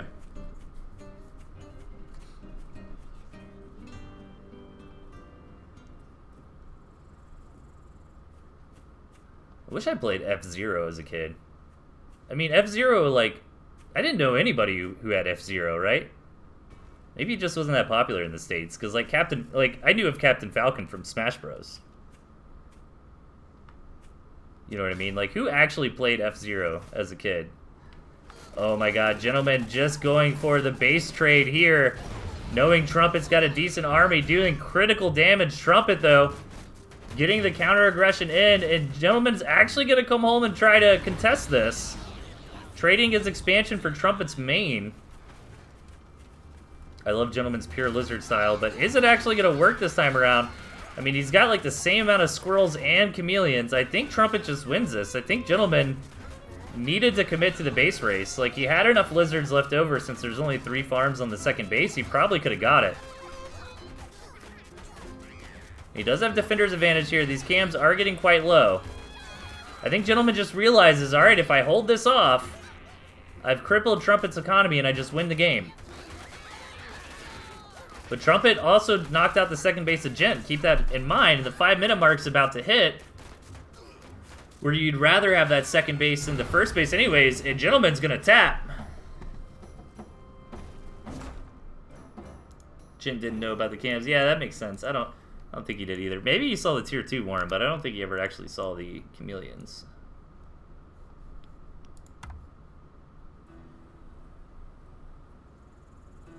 Alright, that puts us on game number 4. Actually, give me 1 second, guys. Maybe about a 2-minute break. We're going to do a 2-minute break, and I think I will get to Nicolaccio versus Rattan tonight as well. So just give me a little break, and we'll finish this one up and do one more.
Okay, I am back. Sorry, I had to do something for the lady real quick. Thanks everybody for waiting. Really good viewership tonight. I appreciate it, everybody. Sorry, just gotta do one thing real quick. Alright. We've been playing, dude, we just frumped yesterday. That's what I call it. It's where you just, like, don't do anything, you know? You just lay around like a bastard. We watched Dragon Ball Z and we played Terraria on our phones. Dude, Terraria on the phone's actually not bad. I mean, I know it's way better on the PC, but it's nice being able to, like, relax in bed on your phone like a, like a lazy jerk. You know? But they did a bit overhaul to it since the last time I played as far as, like, the controls go. So it feels a lot better now. So, Casey wanted to play. Oh god, hang on. Oh no, I think it's alright. Casey's got to save the villagers. Alright, anyways. Task at hand here. Game number 4. Alright, spine at the bottom left, we got the gentleman. And up in the top right, trumpets. Dude, trumpet. Whipping out the meme deck here. Triple tier 3. I like this kind of stuff. I like seeing Squirrel Skunk, you know, as the core of nonsense decks. I think that's really smart, you know. Like, if you're gonna do crazy stuff, having Squirrel Skunk as just like your baseline is really good.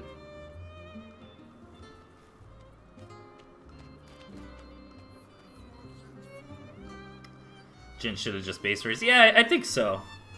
But it's rough to call that, I suppose. I think that was a bit of a mistake there. How's this map looking? Pretty even, I guess. I don't like the low ground here for Gentleman, but he can remedy that fairly quickly by taking the space up top. And Trumpet can just kind of span down linearly to that eastern corner.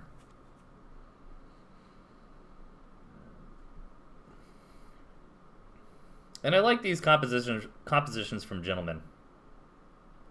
I think he's kind of thinking about the same thing I was, where it's like, how do we deal with this really, really powerful late game composition, you know?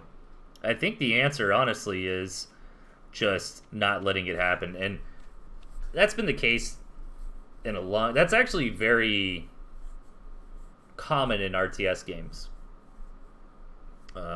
For example, you know, in Brood War, you can kind of scratch your head and be like, well, how the hell are you supposed to deal with mass carriers? It's like, well, you're not supposed to sit around and let them build mass carriers, you know. By that time, it's a little bit too late.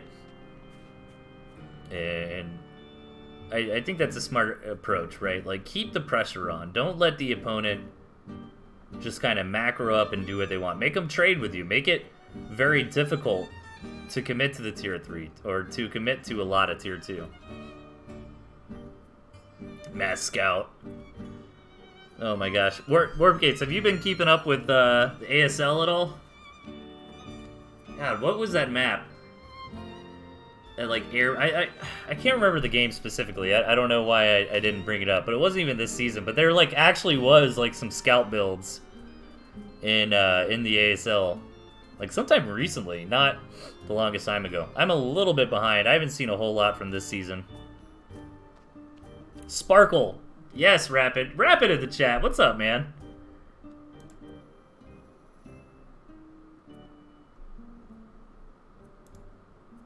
Good to see you. Are you like the Rapid? I think that's the Rapid. Yeah, it was Sparkle. That was exactly the map I was thinking of. I don't know why my brain was going to like a pink map, but it was Sparkle.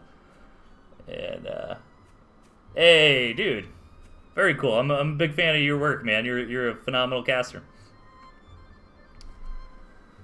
All right, what do we have going on this game? Trumpet is trying to leverage Double Skunk into a quick Fox, but he's also being relatively greedy here. He's got that second base half saturated right now. And has Gentleman scouted the Fox? That's the big question. He actually hasn't. And this is a curious positioning, in my opinion, for the Fox. On the one hand, it is very easy to defend, but Trumpet could have been a bit more clever with that Tier 3 positioning, you know, especially with this high ground right here. He could have just thrown it up there. Sometimes you'll see players try to do things like throw it back here. But in general, especially with something like a Fox, you don't want your opponent to scout it. But so far, the Gentleman actually has not scouted it. Dude, I know. Dude, Day 9 was hanging out the other day, man. Like, he streamed, and then I put on my replay casted show. He was in the chat hanging out for a bit, asking questions and stuff. Made me very happy. I've learned so much about StarCraft from Day 9. It was really cool to be able to teach him a thing or two about Tooth and Tail.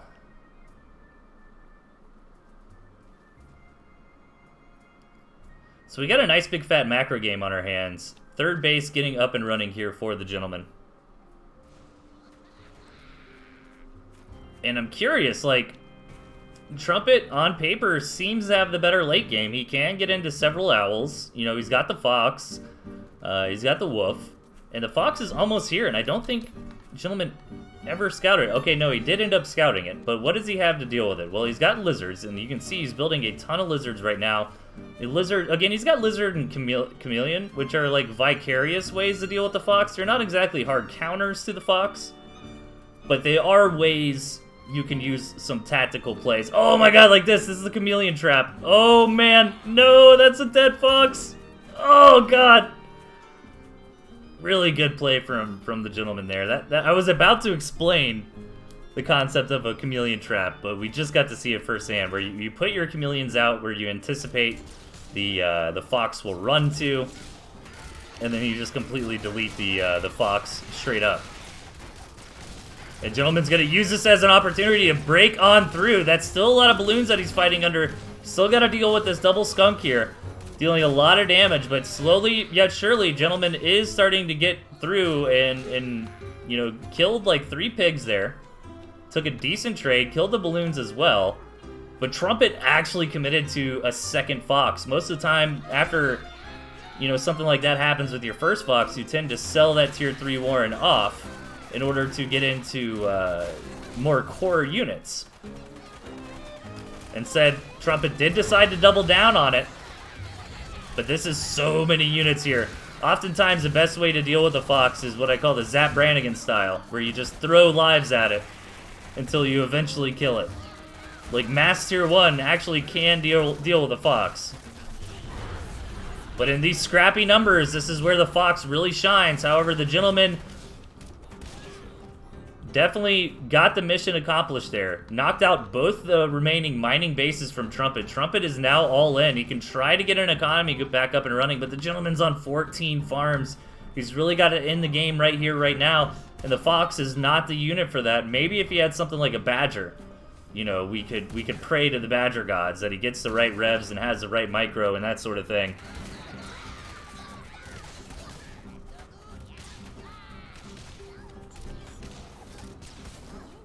Alright, the Gentleman re-rallying a pretty decent force. And Trumpet is trying to make some magic happen here. He's got the... No! Oh, man. I don't think I can bear to watch it happen again. So many lizards, though. This Fox is just going to get overwhelmed, and that's going to be GG. Trumpet fighting back, but Gentleman ultimately taking the series 3-1.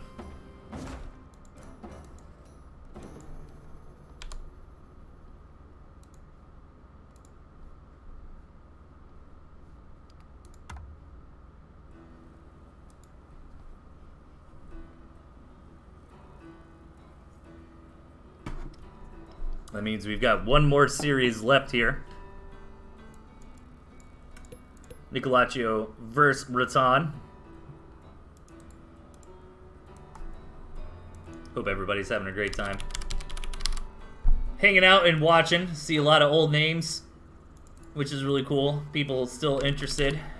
Got old Rapid in the chat. Good to see you.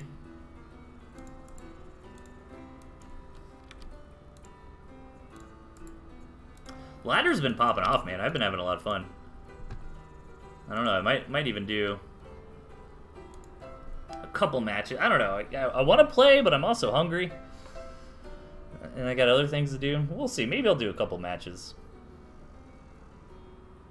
Hey, see you later, Rapid Dude. Take care, man. Alright, let's get into Niccolaccio versus Rattan. So on the left-hand side, we've got Rattan. And his opponent up top, Niccolaccio. So this is beginners division. Take it easy, Warpgate. Nice to see you.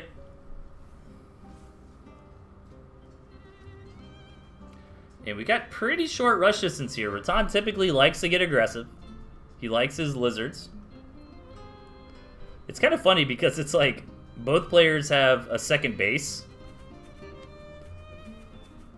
You know? Both players are very, very close to each other within spitting distance, pretty much. And then all the bases are just in like a line over here. But Rattan likes to be aggressive, so I doubt we'll get into a macro game regardless.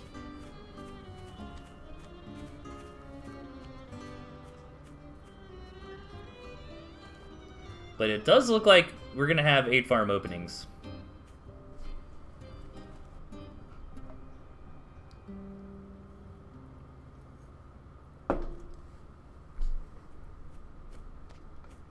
Yep, 8 farm singles so far. Most likely into 8 farm doubles. With rush distances this short, it's very risky to really do much else. We might still see 8 farm double into tier 2 though. I think with moles in the equation that could be punished. You know, like if on a short rush distance map like this, you went 8 farm double into a tier 2 against somebody who went like 3 tier 1 in a mole warren or 2. But let's see, both players really respecting their opponents. We're caught in a little bit of tier 1 chicken. Neither player wanting to commit. As I say that, Niccolaccio looks like he's saving up for a tier 2 warren now. And gonna get those chameleons out.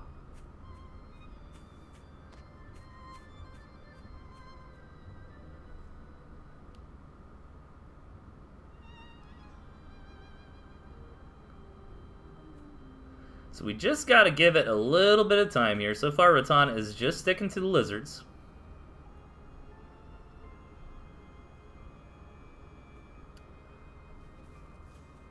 Niccolaccio just getting some squirrels up, getting the cams. The squirrels are a little bit forward, though. This engagement could favor the lizards here. Yeah, the lizard's just slaughtering those squirrels. Damn. And then he's even going to get on top of the tier 2 warren, but he's not going to quite get it. Does get the tier 1 warren. Loses all those lizards. A big risk there from Rattan to try to knock that out. But it wasn't the end of the world. He traded so favorably in that first fight, he just kind of evened things up by diving his lizards in. But he did get that extra tier 1 warren to boot. However, I'm liking this composition from Niccolaccio better so far. He's got a very comparable amount of tier 1 units, as well as the chameleons that help out with the tanking, with the damage. He's going to push these lizards away from now. Rattan not wanting to commit to a big engagement. This is also kind of rough for lizards too, because this is very awkward terrain here. These lizards might have a hard time like finding all of their respective tiles very quickly. And Rattan is looking to try to find some damage. He's coming in here. No, he kind of overcommits a little bit without committing all the way. I know that sounded really weird. But, like, if you weren't going to do it, you should have pulled back earlier. Oh, no, and he comes home and rallies. Oh, my God. F in chat, boys. Oof. That was rough. Niccolaccio should be able to take that miss path there and turn it into a victory.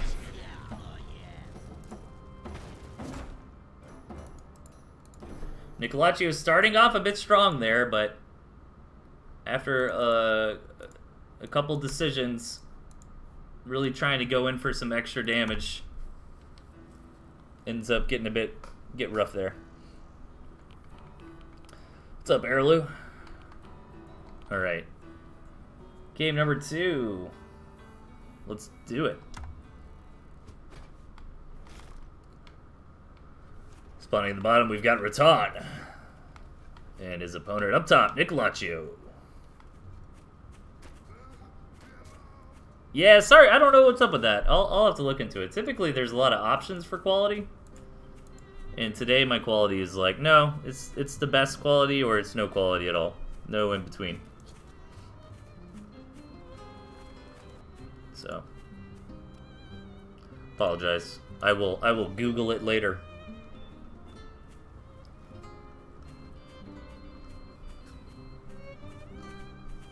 Yeah, I might play a couple matches after this. I don't know. What do you guys think?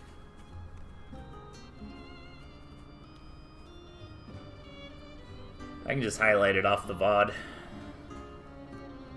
I'm pretty hungry. Maybe we'll do like a few. I do really want to play though.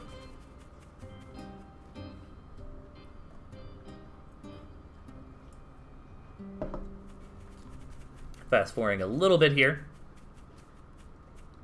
Oh, what? Whoops. I gave the wrong person the point. Rattan did not win that first game. Nicolaccio did.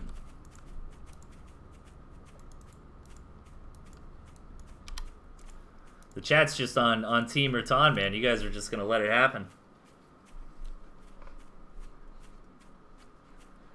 And we see several tier 1 here. Going into 3 before committing to either tech or economy. Again, I just think both players are trying to be safe here. Yeah, even going into 4 tier 1 each. And I do like this map a lot better for Nicolaccio. He's got so many mills here. However, the map is fine for Rattan. He's easily got a second and third base option. And my typical rule of thumb is, like, you know, most of the time, as long as you have access to a second base, you kind of can't complain too much. You know, not having a third does suck, but that's the way she goes sometimes. And hard to tooth and tail is adjusting your strategy and your game plan to compensate for that sort of thing, you know. Maybe you need to do some sort of 2-base push. But it always is a little bit rough when your opponent's got options that you do not. Nicolaccio moving in here. Maybe reconsidering it, though, as he starts some pushback. Gonna take this mill.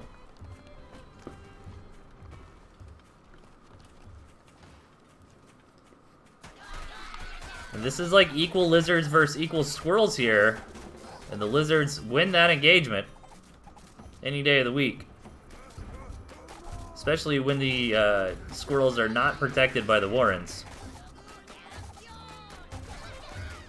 And that just actually just straight up might be a Rattan victory here. Really showing the strength of lizards in the modern meta.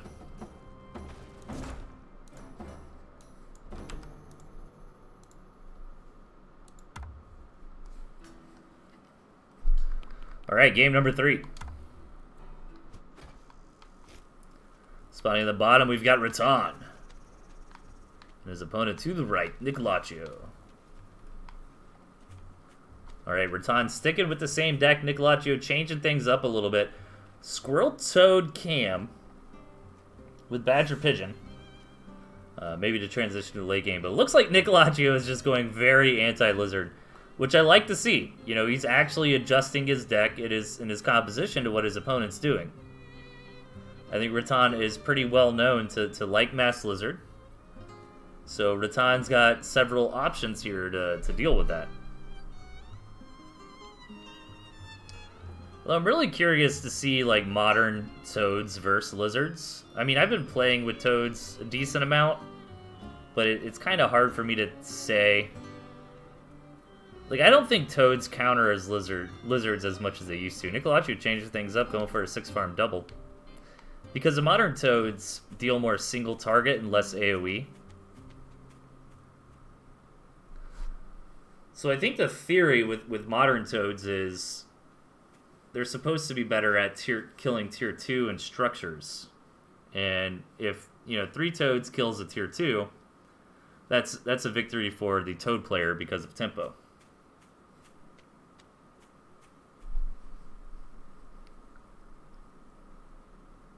Ooh, is Nicolacho actually going to attack? No, he decides against it. He did force a little bit of a response there out of Rattan. And I suppose he considers that to be enough. And we are going to move on in the match. Bigger map here, but we're still spawning right next to each other, which is kind of funny. Both players do have the option to kind of expand out. I'm interested to see if either player wants to be the ballsy one and take one of these more forward mills in between the two bases, because both players have like the more bold expansion choice or like the safer expansion choice, you know. But I think if I'm Nicolacho here, I think this is kind of both. I think this is the bold and the safe one, right? Because taking this against lizards feels a little bit rough, but then again, I suppose if you just kept your units kind of in this general area, you could prevent kind of runarounds to the main base. And Rattan going to go into double cam. Nicolacho does scout the single tier 2, but not the second one.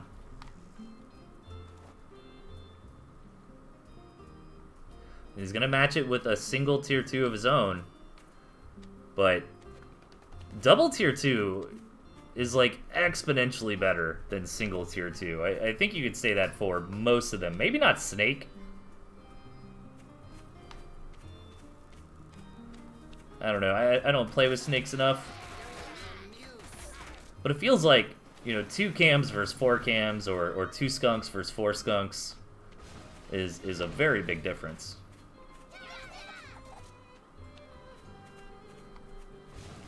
But Nicolacho does have toads, and if these these toads are good both against the chameleons and the lizards, but I think you would even still want the toads to hit the cams here. Oh, Nicolacho could feel it. But he does put his units out of position just a little bit. Rattan is going to be able to come in and get 1 pig, but loses 6 lizards. Now it's 7. A couple toads go down in the process, but maybe Nicolacho's got an opportunity to deal some counter damage here. Before he heads out, though, he puts a couple farms on that second base, really solidifying his lead. As long as this attack doesn't go horribly wrong for him, his commander gets very low, but the rest of his units show up just in time before the commander falls. And here's that 4 chameleons. Nicolacho pulls back. A couple of them are pretty low, and if these toads connect, they can do some serious damage here. All 4 of those chameleons living, though, is absolutely huge for Rattan. I agree with Receipt in the chat there. Nicolacho probably should have just stayed in. He would have lost most, if not all, of his squirrels, but I think he definitely would have got another cam. He might have even got another 2 or 3.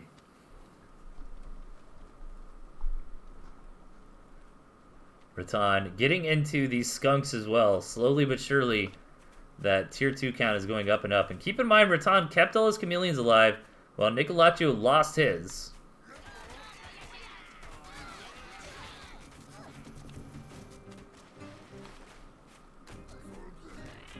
And this kind of running around looking for openings, you know, Rattan's really just getting punished for it. And I think Nicolacho wants to move out, but he's still just kind of waiting on these cams. You know, he's already bottom. He might as well wait just a little bit for him to come out. Getting very, very high on the toad count, which normally I'd be a bit skeptical of, but with the lizard cam army, the toads can be very, very effective. Ooh, nice flank maybe, or perhaps just a miss rally there.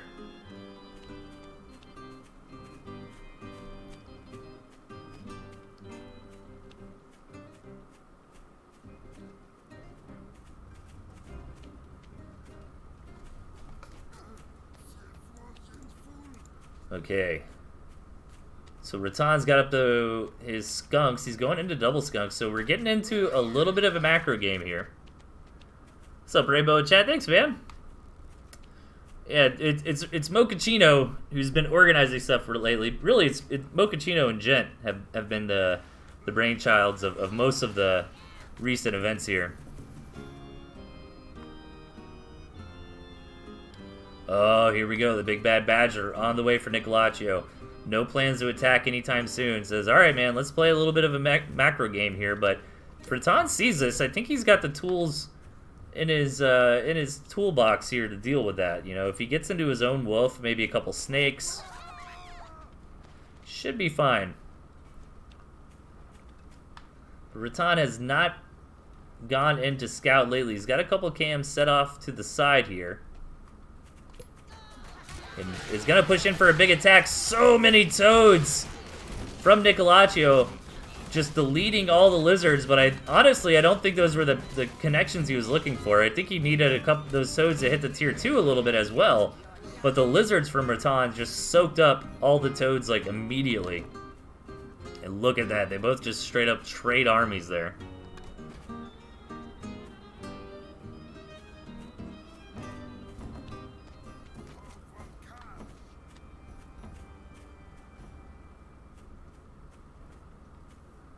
And Rattan needs to sell down a little bit on the tier 2 here.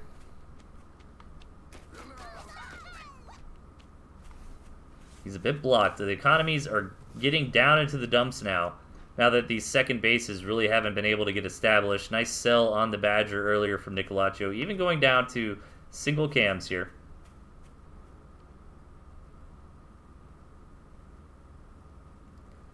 How many toads is it for a mill? That's a good question.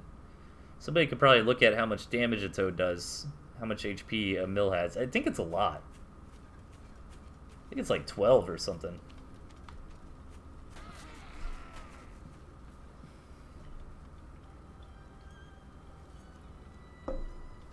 Pretty sure it's more than 9. Ooh, Nicolaccio's showing a Badger, selling it immediately though. Now Rattan has wiggled out some more army. Rattan does have 4 skunks here, which can tank quite a bit. But maybe if these toads get some good hits. So much gas coming down here from Rattan. It looks like Nicolaccio's army is getting deleted. These 4 skunks are all that remains, though. Rattan really wants to get some damage on the pigs, but it's overextending a little bit with the skunks. One of them goes down, but he's still got a couple left. And Nicolaccio knows he's just too far behind. Yeah, 15 sounds right. 12 sounded too low.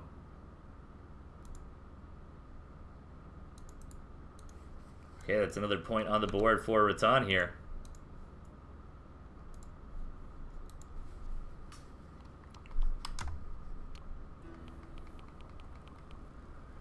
Let's get into match number 4. Spawning on the right-hand side, we've got Rattan, fresh off a win, and his opponent to the left, Nicolaccio.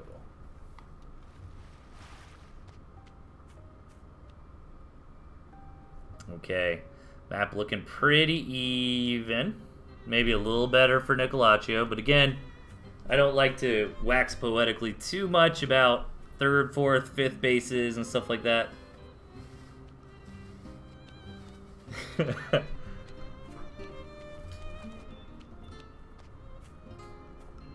Well, I do have everyone here. Please keep sending me replays. ToothAndTailTV at gmail.com. Any level of play is perfectly acceptable. We just had a new patch a few days ago, so if I want to do new patch replays on Friday, I need more submissions. I do a little bit of fast forwarding here as we get through the early game. Not a lot is going on. Both players went for that 8 farm opening. The map is big and wonky enough. Definitely makes sense, and I'm curious if we'll see the players do anything particularly greedy because the map is very large. Yeah, like Rattan here going for a tier 1 into a tier 2. I think that is a nice adjustment to this map. Nicolaccio will scout it, but you can't really punish it. The map is just too big.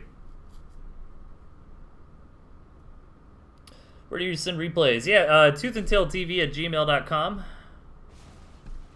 is the spot to go to send me your replays.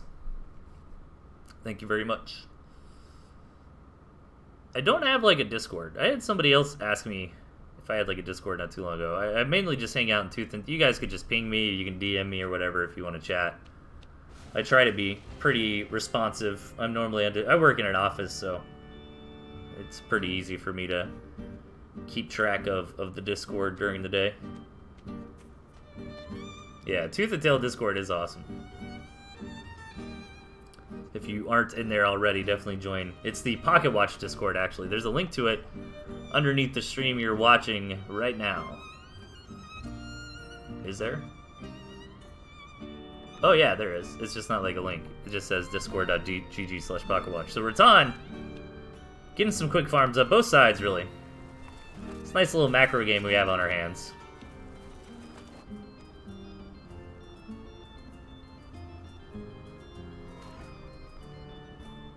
Which we haven't really seen between these two players very much. Like, I guess that last game wasn't really a macro game, though. It was just kind of like a scrappy game that continued on for a long duration. Oh man, I need to get some more mods. I got a couple mods, but they aren't super super active these days. Did that work? Why is that not working? I don't know, Daffy. Ban P. Dude, I literally just copied and pasted. There we go. Oh, I already banned him, that's why.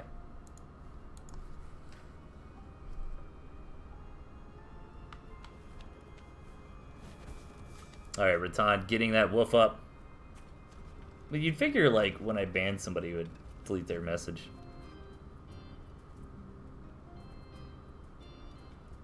Oh, it was like a spam. Just a spam bot, like, hey, buy followers.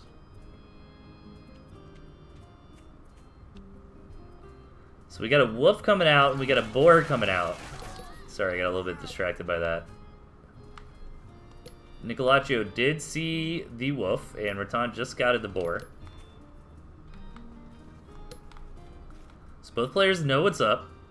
This is a pretty general, like, 2-base half-sat into some big tech here. Rattan's got some cams out for the wolf, which is kind of nice. Nicolaccio looking to get into some falcons, looking to get into some cams of their own. But this is a pretty nasty army coming out from Rattan right here. As long as he can protect this wolf, you know, these buffed up units will do considerably better than normal in the engagement. So let's kind of see it. But like, the longer he waits, the better this gets for Nicolaccio. Can quickly throw down some more Warrens. Some of these tier 2 will finish up. And here we go, the big engagement. These chameleons getting a little bit too far forward, though. A lot of those just kind of get deleted before the fight even starts. And the wolf goes down. This is a phenomenal defense here for Nicolaccio.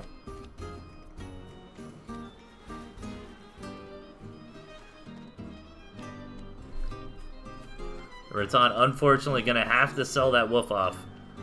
Did not go as planned there.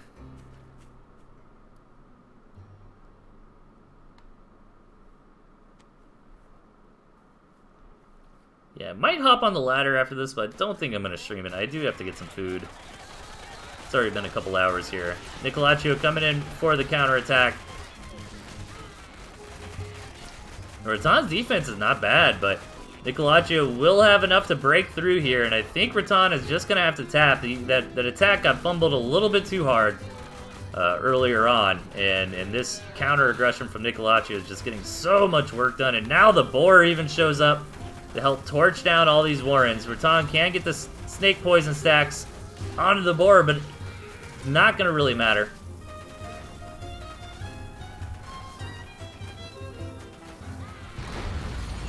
That is it. GG.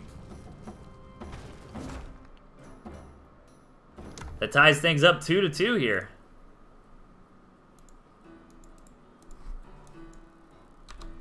Very cool.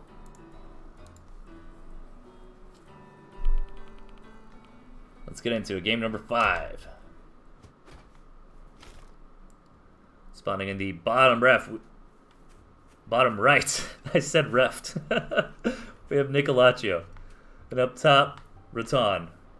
You know, reft in light directions. I swear I'm not, what's the word? Jeez, my brain is turning off. Dyslexic. There we go.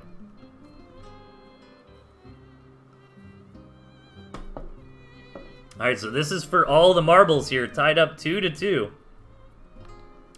Looks like the players are utilizing the same decks they did last time. Pretty good spawn here for Nicolaccio. And this is that situation for Rattan I was talking about, where it's like, yeah, he's got like 2 bases and that's kind of it. And that does suck, but it is playable.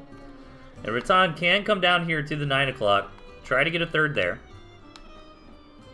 But overall, into the hyper late game, this map is favorable for Niccolaccio.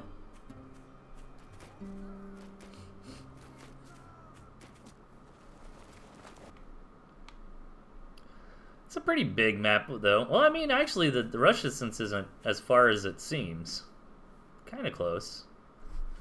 We'll see. 8 farm double from Niccolaccio here.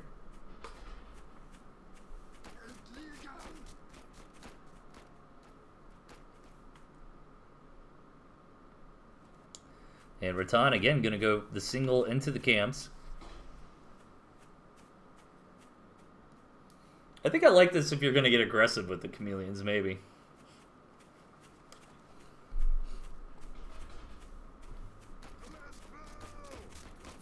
Oh, I thought he was about to be a mad lad and just go double cam right there. Do it. Oh. I was hoping. One can hope. Niccolaccio just building up the lizards for now. Kind of a role reversal, what we saw earlier in the series. Niccolaccio needs to be careful with his commander health. Is going to be able to get in here, get a pig. This chameleon will help bolster the defense, though. He's going to have to come home. But overall, that was successful there. You know, traded okay, and picked up the pig in the process. Rattan does have the tech advantage, though. It's a little bit rough, because it's like the chameleons can do pretty decently against the lizards, but the squirrels kind of get ran over by the lizards, right? I think Rattan really needs to get into double cam for them to be quite nice against the lizards here. Let's see, 9 squirrels against 15 lizards, with the cams too. This might be too many lizards. Let's find out. Oh, looks like the chameleons are able to deal with them pretty decently there. And the cams even have enough HP left over to bust through here, take out a couple warrens. 1 pig goes down, the 2nd pig goes down, so just a ton of damage here from Rattan. Nice attack coming through. Those chameleons did surprisingly well in that fight. And now Niccolaccio is in a world of hurt, and he knows that he really wants to rebuild these farms, but he can't. He's got to get some tier 1 up. He's got to bolster up whatever army he can for this follow-up push. Only a single chameleon this time around, but Niccolaccio got like no units left. Rattan coming in here for the kill move. Oh my gosh, this chameleon's so low. It should be dying here shortly. But Rattan's just got too many squirrels left over. And that should be game. Niccolaccio is gonna have to tap, so GG, Rattan takes the series 3-2.